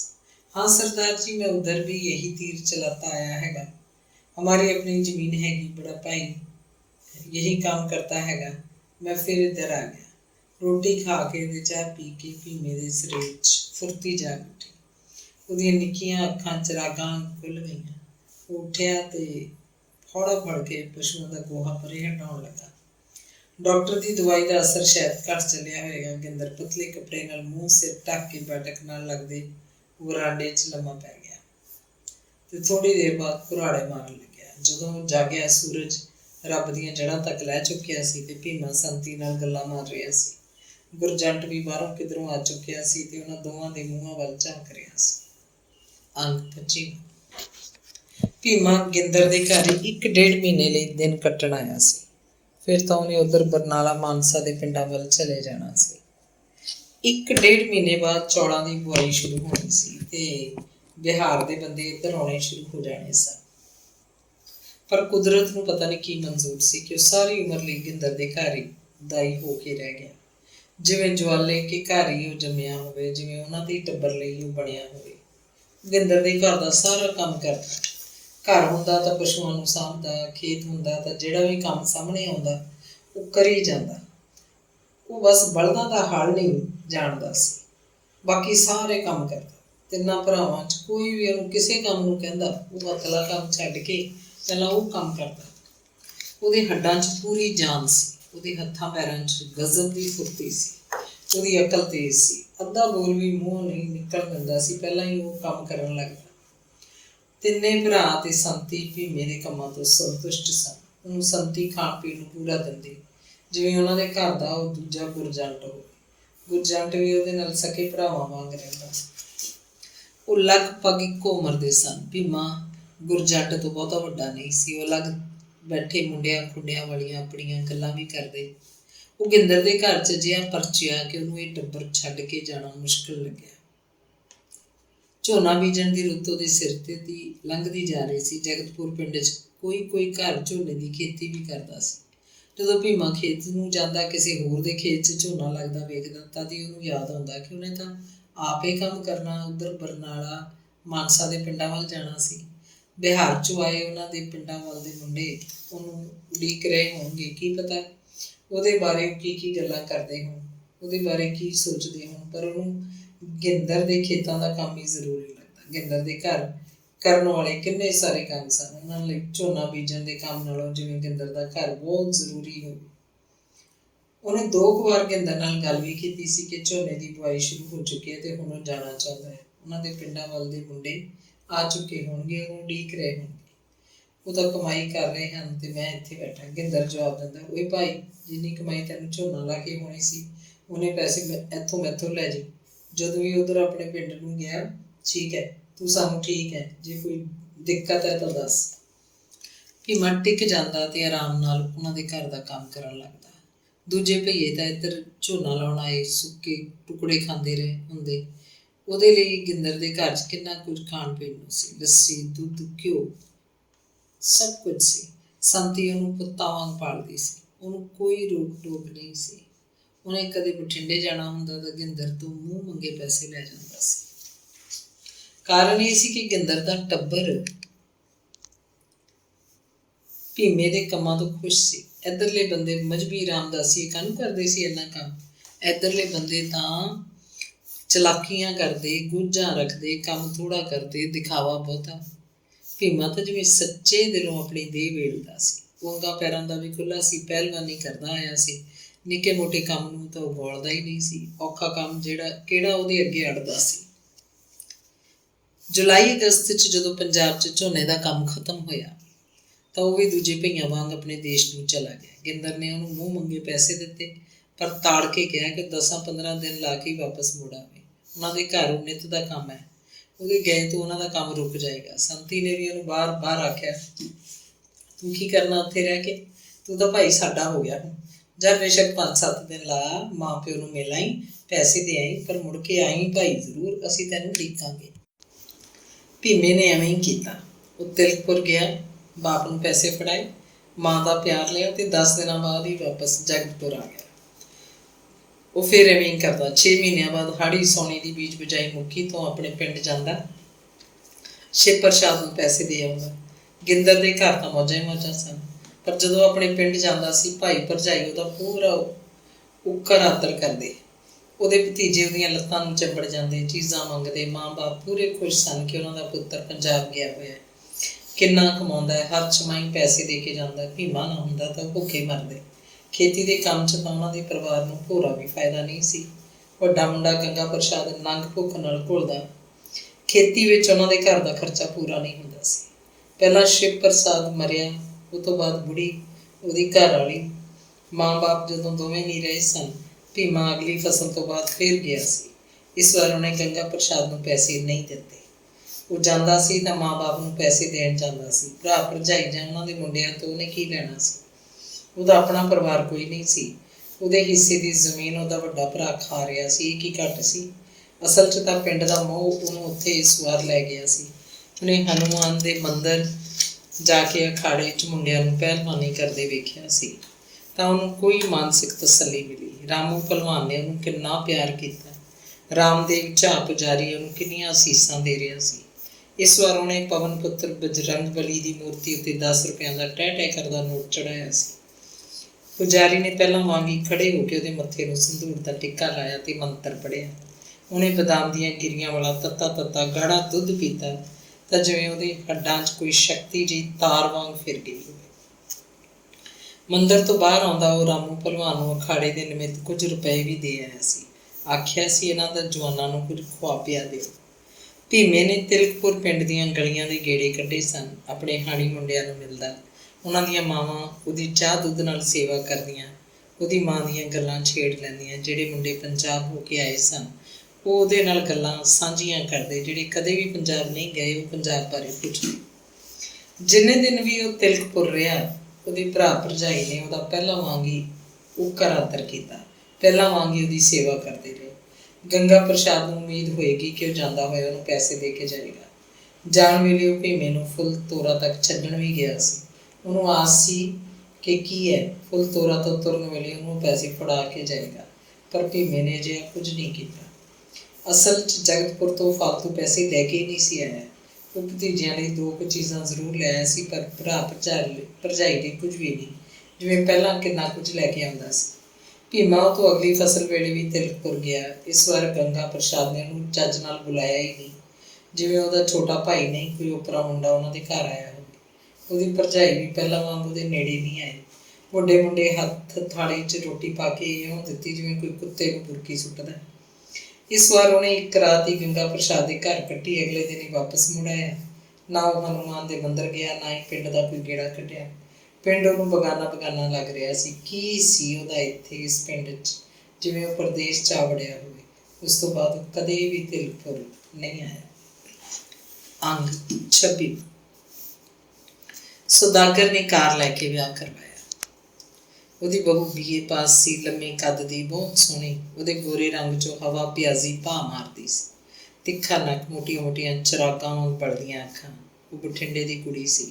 ਬਠਿੰਡੇ ਵਾਲੇ ਜੱਟ ਭੁੱਚੋ ਕਲਾਂ ਤੋਂ ਉੱਥੇ ਆ ਕੇ ਵਸੇ ਸਨ। ਕੁੜੀ ਦਾ ਬਾਪ ਮਾਲ ਪਟਵਾਰੀ ਸੀ। ਆਪਣੇ ਜ਼ਮਾਨੇ 'ਚ ਉਹਨੇ ਜੱਟਾਂ ਤੋਂ ਬਥੇਰਾ ਪੈਸਾ ਵੱਢਿਆ ਸੀ। ਜਾਇਜ਼ ਨਾਜਾਇਜ਼ ਇੰਤਕਾਲ ਕਰਾਏ ਸਨ। ਜਿਨ੍ਹਾਂ ਦਿਨਾਂ 'ਚ ਥੋੜ੍ਹੇ ਟੁੱਟੇ ਕਿਸਾਨ ਜ਼ਮੀਨ ਵੇਚਣ ਲੱਗੇ। ਪਿੰਡ ਦੇ ਧਨਾੜ ਜੱਟਾਂ ਨੇ ਜ਼ਮੀਨਾਂ ਖਰੀਦੀਆਂ। ਮਾਲ ਪਟਵਾਰੀਆਂ ਦੀ ਚਾਂਦੀ ਸੀ। ਮਾਲ ਪਟਵਾਰੀ ਕਲਿਆਣ ਸਿੰਘ ਨੇ ਇਹ ਨਹੀਂ ਦੇਖਿਆ ਸੀ ਕਿ ਮੁੰਡਾ ਸਿਰਫ 10 ਜਮਾਤਾਂ ਪਾਸ ਹੈ ਅਤੇ ਉਹਦੀ ਕੁੜੀ BA। ਮੁੰਡਾ ਰੰਗ ਦਾ ਕਾਲਾ ਹੈ ਅਤੇ ਉਹਦੀ ਕੁੜੀ ਪਰੀਆਂ ਦਾ ਅਵਤਾਰ। ਉਹਨੇ ਸੁਣਿਆ ਵੀ ਸੀ, ਸਾਰੇ ਪਿੰਡ ਨੂੰ ਪਤਾ ਸੀ ਅਤੇ ਫਿਰ ਆਪ ਅੱਖੀਂ ਦੇਖ ਲਿਆ। ਪਰ ਉਹਨੂੰ ਕੋਈ ਪਰਵਾਹ ਨਹੀਂ ਸੀ ਕਿ ਮੁੰਡੇ ਦੀ ਸ਼ਕਲ ਉਹਨਾਂ ਦੇ ਘਰ ਰਹਿੰਦੇ ਭਈਏ ਨਾਲ ਮਿਲਦੀ ਹੈ। ਉਹਦੇ ਦਿਮਾਗ 'ਚ ਇਹ ਭੋਰਾ ਵੀ ਨਹੀਂ ਆਈ ਕਿ ਉਹਦੀ ਕੁੜੀ ਮਨਜੀਤ ਬਠਿੰਡਾ ਸ਼ਹਿਰ ਦੀ ਜੰਮਪਲ ਹੈ। ਬਠਿੰਡਾ ਜਿਹੜਾ ਕਿ ਹੁਣ ਇੱਕ ਮਾਡਰਨ ਸਿਟੀ ਬਣਦਾ ਜਾ ਰਿਹਾ ਹੈ ਅਤੇ ਉਹ ਆਪਣੀ ਇਸ ਕੁੜੀ ਨੂੰ ਇੱਕ ਪਛੜੇ ਹੋਏ ਪਿੰਡ 'ਚ ਦੇ ਰਿਹਾ ਹੈ। ਉਹ ਪਿੰਡ ਜਿਸ ਕੋਲ ਦੀ ਗੰਦੇ ਸੜੇ ਪਾਣੀ ਦੀ ਲਸਾੜਾ ਡਰੇਨ ਲੰਘਦੀ ਹੈ। ਕਲਿਆਣ ਪਟਵਾਰੀ ਨੇ ਸਿਰਫ 15 ਕਿੱਲੇ ਜ਼ਮੀਨ ਦੇਖੀ, ਜਿਹੜੀ ਜਟਕੀ ਭਾਸ਼ਾ 'ਚ ਝੋਟੇ ਦੇ ਸਿਰ ਵਰਗੀ ਹੈ।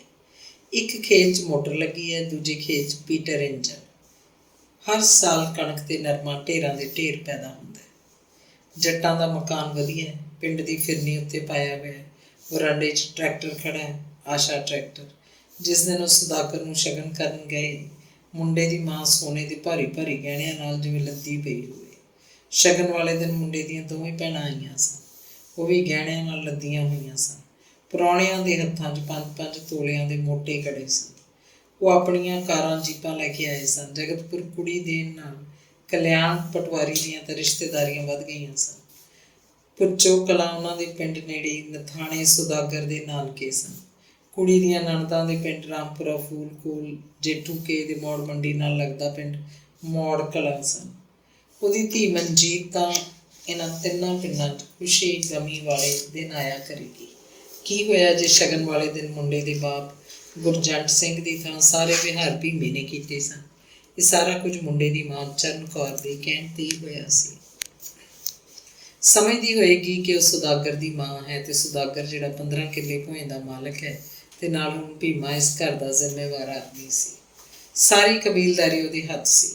ਉਹ ਜਗਤਪੁਰ ਦਾ ਮੰਨਿਆ ਤੰਨਿਆ ਵਿਅਕਤੀ ਸੀ, ਪੰਚਾਇਤ ਮੈਂਬਰ ਸੀ। ਪਿੰਡ ਦੀ ਪੰਚਾਇਤ 'ਚ ਉਹਦੀ ਪੂਰੀ 10 ਪੁੱਛ ਸੀ। ਭਈਆ ਹੁਣ ਉਹ ਕਿੱਥੇ ਰਹਿ ਗਿਆ ਸੀ। ਘਰ 'ਚ ਤਾਇਆ ਜੀ ਹੋ ਰਹੀ ਸੀ। ਕਲਿਆਣ ਸਿੰਘ ਪਟਵਾਰੀ ਲਈ ਉਹ ਦਿਨ ਬੜੇ ਗੌਰਵ ਵਾਲਾ ਸੀ ਕਿ ਉਹਦੀ ਧੀ ਮਨਜੀਤ 15 ਕਿੱਲੇ ਦੇ ਮਾਲਕ ਮੁੰਡੇ ਨੂੰ ਮੰਗੀ ਗਈ। ਉਹਦੀ ਇਹ ਇਕੱਲੀ ਧੀ ਸੀ, ਹੋਰ ਕੋਈ ਧੀ ਪੁੱਤ ਨਹੀਂ ਸੀ। ਸੁਦਾਗਰ ਦੇ ਨਾਨਕਿਆਂ ਤੇ ਚਰਨੋਂ ਨੇ ਇਹ ਸੋਚ ਕੇ ਹੀ ਪਟਵਾਰੀ ਦੀ ਧੀ ਦਾ ਸਾਕ ਲਿਆ ਸੀ ਕਿ ਇਕੱਲੀ ਕੁੜੀ ਹੈ। ਪਟਵਾਰੀ ਨੇ ਹੋਰ ਕਿਹਨੂੰ ਦੇਣਾ। ਬਠਿੰਡੇ ਬੀਬੀ ਵਾਲਾ ਰੋਡ ਉੱਤੇ ਬਣੀ ਪਟਵਾਰੀ ਦੀ ਸ਼ਾਨਦਾਰ ਕੋਠੀ ਵੀ ਇੱਕ ਦਿਨ ਸੁਦਾਗਰ ਦੀ ਮਲਕੀਅਤ ਬਣ ਜਾਏਗੀ। ਇੱਕ ਦਿਨ ਸੁਦਾਗਰ ਨੇ ਬੀਬੀ ਵਾਲਾ ਰੋਡ ਉੱਤੇ ਬਣੀ ਇਸ ਕੋਠੀ ਵਿੱਚ ਆ ਕੇ ਵਸਣਾ। ਪਟਵਾਰੀ ਕੋਲ ਬੈਂਕਾਂ ਵਿੱਚ ਜਾਂ ਇੱਧਰ ਉੱਧਰ ਖਬਰੇ ਕਿੰਨਾ ਕੁ ਪੈਸਾ ਹੋਏਗਾ। ਉਹਦੀ ਵਾਰਸ ਵੀ ਤਾਂ ਇੱਕ ਦਿਨ ਉਹਦੀ ਧੀ ਹੀ ਹੋਏਗੀ। ਭੁੱਚੋ ਕਲਾਂ ਪਿੰਡ ਵਿੱਚ ਕਲਿਆਣ ਸਿੰਘ ਦਾ ਹੁਣ ਕੁਝ ਵੀ ਨਹੀਂ ਸੀ, ਨਾ ਕੋਈ ਘਰ-ਬਾਰ, ਨਾ ਜ਼ਮੀਨ। ਉਹਦੇ ਬਾਪ ਕੋਲ ਕਦੇ 4 ਕਿੱਲੇ ਜ਼ਮੀਨ ਹੁੰਦੀ ਸੀ। ਉਹ ਇੱਕ ਥੋੜ੍ਹਿਆ ਟੁੱਟਿਆ ਜੱਟ ਸੀ। ਖੇਤੀ ਦਾ ਕੰਮ 'ਚ ਨਹੀਂ ਸੀ ਚੱਲਦਾ। ਪਿੰਡ ਦੇ ਬਾਣੀਆਂ ਦੇ ਪੈਸੇ ਸਿਰ ਚੜ੍ਹੇ ਰਹਿੰਦੇ। ਭੁੱਚੋ ਮੰਡੀ ਵਾਲਾ ਆੜ੍ਹਤੀਆ ਉਹਨੂੰ ਫਸਲ ਦੀ ਪੂਰੀ ਰਕਮ ਨਹੀਂ ਸੀ ਦਿੰਦਾ, ਕਿਉਂਕਿ ਉਹ ਆੜ੍ਹਤੀਏ ਤੋਂ ਪਹਿਲਾਂ ਹੀ ਪੈਸੇ ਲੈ ਕੇ ਖਾਈ ਜਾਂਦਾ ਰਿਹਾ ਸੀ। ਹਮੇਸ਼ਾ ਉਹਦਾ ਦਿਲ ਡਿੱਗਿਆ ਰਹਿੰਦਾ ਸੀ। ਜਦੋਂ ਦਿਲ ਕਾਇਮ ਨਹੀਂ ਸੀ, ਖੇਤ 'ਚ ਕੰਮ ਵੀ ਨਹੀਂ ਸੀ ਹੁੰਦਾ। ਦਿਲ ਖੜਾਉਣ ਲਈ ਉਹ ਫੀਮ ਖਾਂਦਾ, ਉਹਨੂੰ ਹੋਰ ਐਬ ਕੋਈ ਨਹੀਂ ਸੀ। ਉਹ ਭੁੱਕੀ ਨਹੀਂ ਖਾਂਦਾ ਸੀ, ਸ਼ਰਾਬ ਨਹੀਂ ਪੀਂਦਾ ਸੀ। ਕਬੀਲਦਾਰ ਦਿਨੋਂ ਦਿਨ ਖੁਚਲਦੀ ਤੁਰੀ ਜਾਂਦੀ। ਚਾਹੇ ਕਲਿਆਣ ਉਹਦਾ ਇਕੱਲਾ ਪੁੱਤ ਸੀ।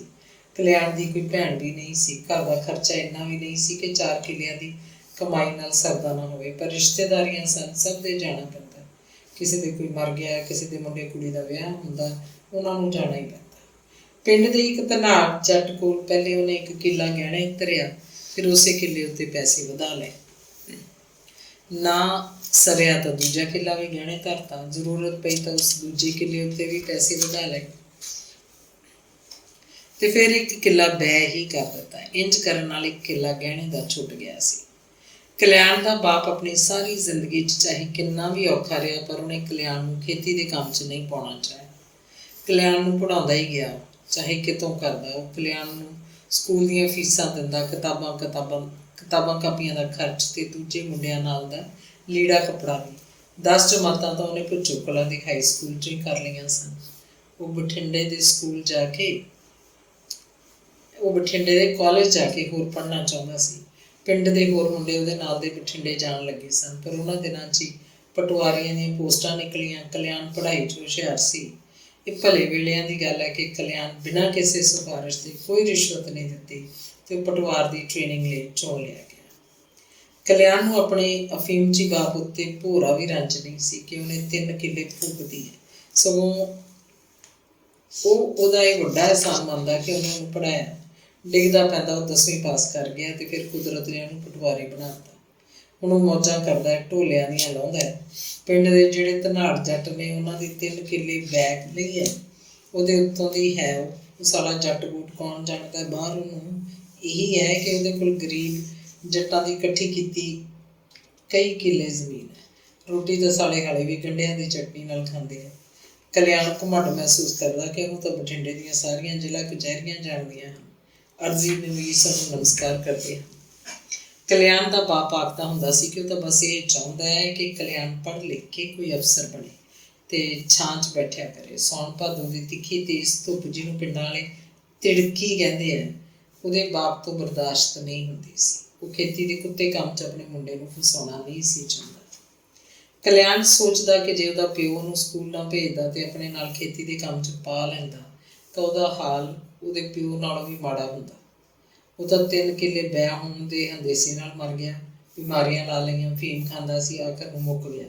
ਜੇ ਉਹ ਆਪ ਵੀ ਖੇਤੀ ਕਰਦਾ ਹੁੰਦਾ ਤਾਂ ਉਹਨੂੰ ਕਿੱਥੇ ਡੋਲੇ ਧਰੇ ਪਏ ਸੀ। ਭੂੰਦੜ ਵਾਲਿਆਂ ਨੇ ਉਹਦਾ 1 ਕਿੱਲਾ ਨਹੀਂ ਦੇਖਿਆ ਸੀ, ਮੁੰਡੇ ਨੂੰ ਪਟਵਾਰੀ ਲੱਗਿਆ ਦੇਖਿਆ। ਉਹਦੀ ਅਜੇ 1 ਸਾਲ ਦੀ ਨੌਕਰੀ ਵੀ ਪੂਰੀ ਨਹੀਂ ਹੋਈ ਸੀ ਕਿ ਉਹਨੂੰ ਸਾਕ ਹੋ ਗਿਆ। ਭੂੰਦੜ ਵਾਲਿਆਂ ਨੇ ਆਪਣੀ ਧੀ ਨੂੰ ਦਾਜ ਕਿੰਨਾ ਦਿੱਤਾ, ਉਹਨਾਂ ਦਾ ਘਰ ਭਰਤਾ। ਉਹਨਾਂ ਦਾ ਘਰ ਕਿੰਨਾ ਛੋਟਾ ਸੀ ਤੇ ਬਹੂ ਚੀਜ਼ਾਂ ਕਿੰਨੀਆਂ ਲੈ ਕੇ ਆਈ ਸੀ।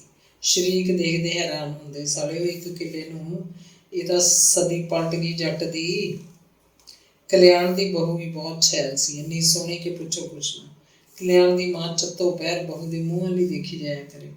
ਉਹਨੂੰ ਕੰਮਾਂ ਨੂੰ ਨਹੀਂ ਆਖਦੀ ਸੀ, ਆਖਦੀ ਪੁੱਤ ਤੂੰ ਤਾਂ ਬੈਠੀ ਸੋਹਣੀ ਲੱਗਦੀ ਹੈ, ਕੰਮ ਨੂੰ ਕੀ ਹੈ, ਬਥੇਰਾ ਕਰ ਲਊਂਗੀ ਮੈਂ, ਤੇਰੀ ਤਾਂ ਸਾਰੀ ਉਮਰ ਪਈ ਹੈ, ਫਿਰ ਤੂੰ ਹੀ ਕਰਨਾ। ਹੁਣ ਕਲਿਆਣ ਅੱਖਾਂ ਮੀਚ ਕੇ ਧਿਆਨ ਧਰਦਾ ਤਾਂ ਮੁਖਤਿਆਰੋਂ ਜਮਾਂ ਉਹਦੀ ਧੀ ਮਨਜੀਤ ਵਰਗੀ ਸੀ। ਬਸ ਜਿਵੇਂ ਇੱਕ ਨੂੰ ਲੁਕੋ ਲਓ ਤੇ ਦੂਜੇ ਨੂੰ ਕੱਢ ਲਓ। ਜਦੋਂ ਮੁਖਤਿਆਰੋ ਦੇ ਉਸ ਰੂਪ ਨੂੰ ਦੇਖਦਾ ਤੇ ਉਹਦੇ ਦਿਲ ਅੰਦਰ ਮੁਖਾਣੇ ਜਿਹੇ ਭਰਨ ਲੱਗਦੇ। ਉਹ ਨਿੱਕਾ ਜਿਹਾ ਬੇਮਲੂਮਾ ਹੀ ਹੌਕਾ ਲੈਂਦਾ ਤੇ ਅੱਖਾਂ ਖੋਲ੍ਹ ਕੇ ਇਸ ਨਾਸ਼ਵਾਨ ਸੰਸਾਰ ਵੱਲ ਭਮੱਤਰਾ ਜਿਹਾ ਝਾਕਣ ਲੱਗਦਾ। ਪਿਓ ਮਰੇ ਤੋਂ ਬਾਅਦ ਕਲਿਆਣ ਨੇ ਬਠਿੰਡੇ ਕੋਠੀ ਪਾ ਲਈ ਤੇ ਫਿਰ ਜਦੋਂ ਉਹਨੇ ਪਿੰਡ ਛੱਡਿਆ ਤਾਂ ਮਾਂ ਨੂੰ ਵੀ ਬਠਿੰਡੇ ਲੈ ਗਿਆ। ਬੇਬੇ ਭੈਣ ਪੱਚਰ ਕੇ ਰਹਿੰਦੀ, ਮੁਖਤਿਆਰੋ ਤੋਂ ਕੋਈ ਕੰਮ ਨਹੀਂ ਕਰਾਉਂਦੀ ਸੀ। ਕਲਿਆਣ ਆਖਦਾ, ਤੂੰ ਬਥੇਰੇ ਦੁੱਖ ਦੇਖੇ ਨੇ ਮਾਂ, ਹੁਣ 4 ਦਿਨ ਐਸ਼ ਦੇ ਕੱਟ, ਬਸ ਬੈਠੀ ਰਿਹਾ ਕਰ। ਉਹਨੂੰ ਬਠਿੰਡੇ ਆ ਕੇ ਵਸੇ ਨੂੰ 1 ਸਾਲ ਮਸਾਂ ਪੂਰਾ ਹੋਇਆ ਸੀ ਕਿ ਉਹਨੇ ਬਾਕੀ ਰਹਿੰਦਾ 1 ਕਿੱਲਾ ਵੀ ਵੇਚ ਦਿੱਤਾ। ਇਹ ਕਿੱਲਾ ਉਹਨੇ ਉਸ ਧਨਾੜ ਜੱਟ ਨੂੰ ਨਹੀਂ ਦਿੱਤਾ, ਇੱਕ ਲੋੜਵੰਦ ਕਿਸਾਨ ਨੂੰ ਦਿੱਤਾ, ਜਿਹਨੇ ਬੈ ਦੇ ਪੈਸੇ ਮਸਾਂ ਪਤਾ ਨਹੀਂ ਕਿੱਥੋਂ ਲੈ ਕੇ ਪੂਰੇ ਕੀਤੇ ਸਨ। ਤੇ ਫਿਰ ਕਲਿਆਣ ਨੇ ਆਪਣਾ ਘਰ ਵੀ ਵੇਚ ਦਿੱਤਾ। ਇਹ ਮਕਾਨ ਪਿੰਡ ਦੇ ਇੱਕ ਬਾਣੀਏ ਨੇ ਮੁੱਲ ਲੈ ਲਿਆ ਸੀ। ਪਿੰਡ 'ਚ ਉਸ ਬਾਣੀਏ ਦੀ ਦੁਕਾਨ ਚਾਹੇ ਛੋਟੀ ਸੀ ਪਰ ਵਧੀਆ ਚੱਲਦੀ ਸੀ। ਹਰ ਵੇਲੇ ਸੌਦਾ ਲੈਣ ਵਾਲੇ ਗਾਹਕ ਖੜੇ ਰਹਿੰਦੇ ਸਨ। 1 ਕਿੱਲਾ ਜ਼ਮੀਨ ਤੇ ਪਿੰਡ ਵਾਲਾ ਮਕਾਨ ਵੇਚ ਕੇ ਕਲਿਆਣ ਨੇ ਬਠਿੰਡੇ ਸਸਤੇ ਰੇਟਾਂ ਵਾਲੀ ਜ਼ਮੀਨ ਦੇ 2 ਪਲਾਟ ਖਰੀਦ ਲਏ। 2 ਸਾਲਾਂ ਬਾਅਦ ਹੀ ਜਦੋਂ ਉੱਧਰ ਕੋਠੀਆਂ ਬਣਨ ਲੱਗੀਆਂ, ਕਲਿਆਣ ਦੇ ਉਹ ਦੋਵੇਂ ਪਲਾਟ ਇੰਨਾ ਮੁੱਲ ਦੇ ਗਏ ਜਿਹੜਾ ਪਿੰਡ ਵਾਲੇ 1 ਕਿੱਲੇ ਨਾਲੋਂ 5-6 ਗੁਣਾ ਵੱਧ ਸੀ। ਪੈਸਾ ਕਲਿਆਣ ਨੇ ਕੀ ਕਰਨਾ ਸੀ, ਘਰ ਰੱਖ ਕੇ ਇੱਕ ਪ੍ਰਾਪਰਟੀ ਡੀਲਰ ਰਾਹੀਂ ਉਹਨੇ ਮਾਨਸਾ ਰੋਡ ਉੱਤੇ ਇੱਕ ਲੰਮਾ ਚੌੜਾ ਵੱਡਾ ਪਲਾਟ ਖਰੀਦ ਲਿਆ। ਪੈਸਾ ਪੈਸੇ ਨੂੰ ਵਧਾਈ ਜਾਂਦਾ ਹੈ। ਬਠਿੰਡਾ ਦਿਨੋਂ ਦਿਨ ਵਿਕਾਸ ਕਰਦਾ ਜਾ ਰਿਹਾ ਸੀ। ਸ਼ਹਿਰ ਨੇੜੇ ਲੱਗਦੇ ਕਈ ਪਿੰਡਾਂ ਨੂੰ ਖਾ ਗਿਆ। ਇਹ ਪਿੰਡ ਹੁਣ ਬਠਿੰਡਾ ਸ਼ਹਿਰ ਦੀਆਂ ਬਸਤੀਆਂ ਬਣ ਕੇ ਰਹਿ ਗਏ। ਮਨਜੀਤ ਦੀ ਬਰਾਤ ਆਉਣ ਤੋਂ ਇੱਕ ਦਿਨ ਪਹਿਲਾਂ ਜਿਵੇਂ ਪਿੰਡਾਂ ਦਾ ਰਿਵਾਜ ਸੀ, ਕਲਿਆਣ ਨੇ ਦੁਪਹਿਰ ਦੀ ਰੋਟੀ ਕੀਤੀ। ਉਹਦੇ ਸਾਰੇ ਨੇੜੇ ਦੂਰ ਦੇ ਰਿਸ਼ਤੇਦਾਰ ਬੁਲਾਏ। ਬਠਿੰਡਾ ਸ਼ਹਿਰ ਦੇ ਬੇਸ਼ੁਮਾਰ ਲੋਕ ਸਨ। ਸਾਰੇ ਜ਼ਿਲ੍ਹਾ ਕਚਹਿਰੀ ਦੇ ਅਰਜ਼ੀ ਨਵੀਸ ਤੁਰੇ ਆਏ। ਉਹਦੀ ਜੁੰਡਲੀ ਦੇ ਜਿੰਨੇ ਵੀ ਮਾਲ ਪਟਵਾਰੀ ਸਨ, ਮੋਟੇ ਭਾਰੇ ਗਿਫਟ ਲੈ ਕੇ ਆਏ। ਨਵੇਂ ਪੁਰਾਣੇ ਸਭ ਤਹਿਸੀਲਦਾਰ ਹਾਜ਼ਰੀ ਲਗਵਾ ਕੇ ਗਏ। ਭੁੱਚੋ ਕਲਾਂ ਪਿੰਡ ਦੇ ਬੰਦਿਆਂ ਨੂੰ ਵੀ ਉਹ ਕਾਰਡ ਦੇ ਕੇ ਆਇਆ ਸੀ। ਰੋਟੀ ਉਹਦੀ ਕੋਠੀ 'ਚ ਹੀ ਸੀ। ਲੰਮੇ ਚੌੜੇ ਵਿਹੜੇ ਵਿੱਚ ਟੈਂਟ ਲੱਗਿਆ ਸੀ। ਲੋਕ ਆਉਂਦੇ, ਰੋਟੀ ਖਾਂਦੇ, ਕਲਿਆਣ ਨਾਲ ਇੱਕ ਦੋ ਗੱਲਾਂ ਕਰਦੇ, ਸ਼ਗਨ ਦੇ ਕੇ ਚਲੇ ਜਾਂਦੇ। ਹੋਰ ਸੇਵਾ ਮੇਰੇ ਲਾਇਕ ਕੋਈ ਕੰਮ ਦੱਸੋ। ਸ਼ਬਦ ਕਲਿਆਣ ਦੇ ਕੰਨਾਂ 'ਚ ਲਗਾਤਾਰ ਗੂੰਜ ਰਹੇ ਸਨ। ਉਹਨੇ ਆਪਣੇ ਹੱਥ 'ਚ ਕਾਲਾ ਬੈਗ ਫੜਿਆ ਸੀ। ਬਿੰਦੇ ਬਿੰਦੇ ਬੈਗ ਦੀ ਜਿੱਪ ਖੋਲ੍ਹਦਾ ਤੇ ਨੋਟ ਉਹਦੇ 'ਚ ਤੁੰਨੀ ਜਾਂਦਾ। ਰੋਟੀ ਖਾ ਕੇ ਭੁੱਚੋ ਕਲਾਂ ਦੇ ਬੰਦੇ ਕਲਿਆਣ ਨੂੰ ਸ਼ਗਨ ਦਿੰਦੇ ਤੇ ਆਖਣ ਲੱਗਦੇ, ਕਲਿਆਣ ਭਾਈ ਕਦੇ ਪਿੰਡ ਵੀ ਗੇੜਾ ਮਾਰ ਲਿਆ ਕਰ, ਫਿਰ ਵੀ ਜੰਮਣ ਭੋਏ ਆ ਤੇਰੀ। ਜੇ ਘਰ ਜ਼ਮੀਨ ਨਹੀਂ, ਹੁਣ ਉੱਥੇ ਤੇਰੀ ਅਸੀਂ ਤਾਂ ਹੈਗੇ ਹਾਂ, ਆਇਆ ਕਰ ਭਾਈ। ਕੋਈ ਆਖਦਾ ਪਿੰਡ ਦਾ ਤਾਂ ਨਮੂਦ ਹੀ ਚੱਕਦਾ ਕਲਿਆਣ ਨੇ। ਅਬ ਬੈਠਾ ਹਵੇਲੀਆਂ ਪਾਈ ਤੇ ਜਾਮਲੀ ਨੂੰ ਕਿਹਨੂੰ ਯਾਦ ਹੈ। ਇੱਕ ਜਣਾ ਉਹਨਾਂ ਦੇ ਸ਼ਰੀਕੇ 'ਚ ਵੀ ਆਖ ਰਿਹਾ ਸੀ, ਜਿਉਂਦਾ ਹੁੰਦਾ ਨਾ ਹੁਣ ਤੇਜਾ ਸੂਹ ਤੇ ਦੇਖਦਾ ਕਿੰਨਾ ਖੁਸ਼ ਹੁੰਦਾ ਉਹ। ਬੀਬੀ ਵਾਲਾ ਰੋਡ ਦੀ ਗਲੀ ਨੰਬਰ 6 'ਚ ਦੇ ਇੱਧਰ ਉੱਧਰ ਨਾਲ ਲੱਗਦੀਆਂ ਗਲੀਆਂ ਦੇ ਬਾਹਰ ਸੜਕ ਕਿਨਾਰੇ ਇੰਨੀਆਂ ਕਾਰਾਂ, ਜੀਪਾਂ ਤੇ ਟਰੈਕਟਰ, ਸਕੂਟਰ ਖੜ੍ਹੇ ਸਨ ਕਿ ਲੰਘਣ ਨੂੰ ਥਾਂ ਨਹੀਂ ਸੀ। ਬੱਸ ਅੱਡੇ ਨੂੰ ਤੁਰੇ ਜਾ ਰਹੇ ਭੁੱਚੋ ਕਲਾਂ ਪਿੰਡ ਦੇ ਲੋਕ ਇਹੀ ਗੱਲਾਂ ਕਰਦੇ ਸਨ। ਤੇਜੇ ਅਮਲੀ ਦੇ ਮੁੰਡੇ ਦੀ ਚੜ੍ਹਾਈ ਹੈ ਬਈ ਪੂਰੀ ਅੱਜ ਦੀ ਘੜੀ। ਧੰਨਵਾਦ।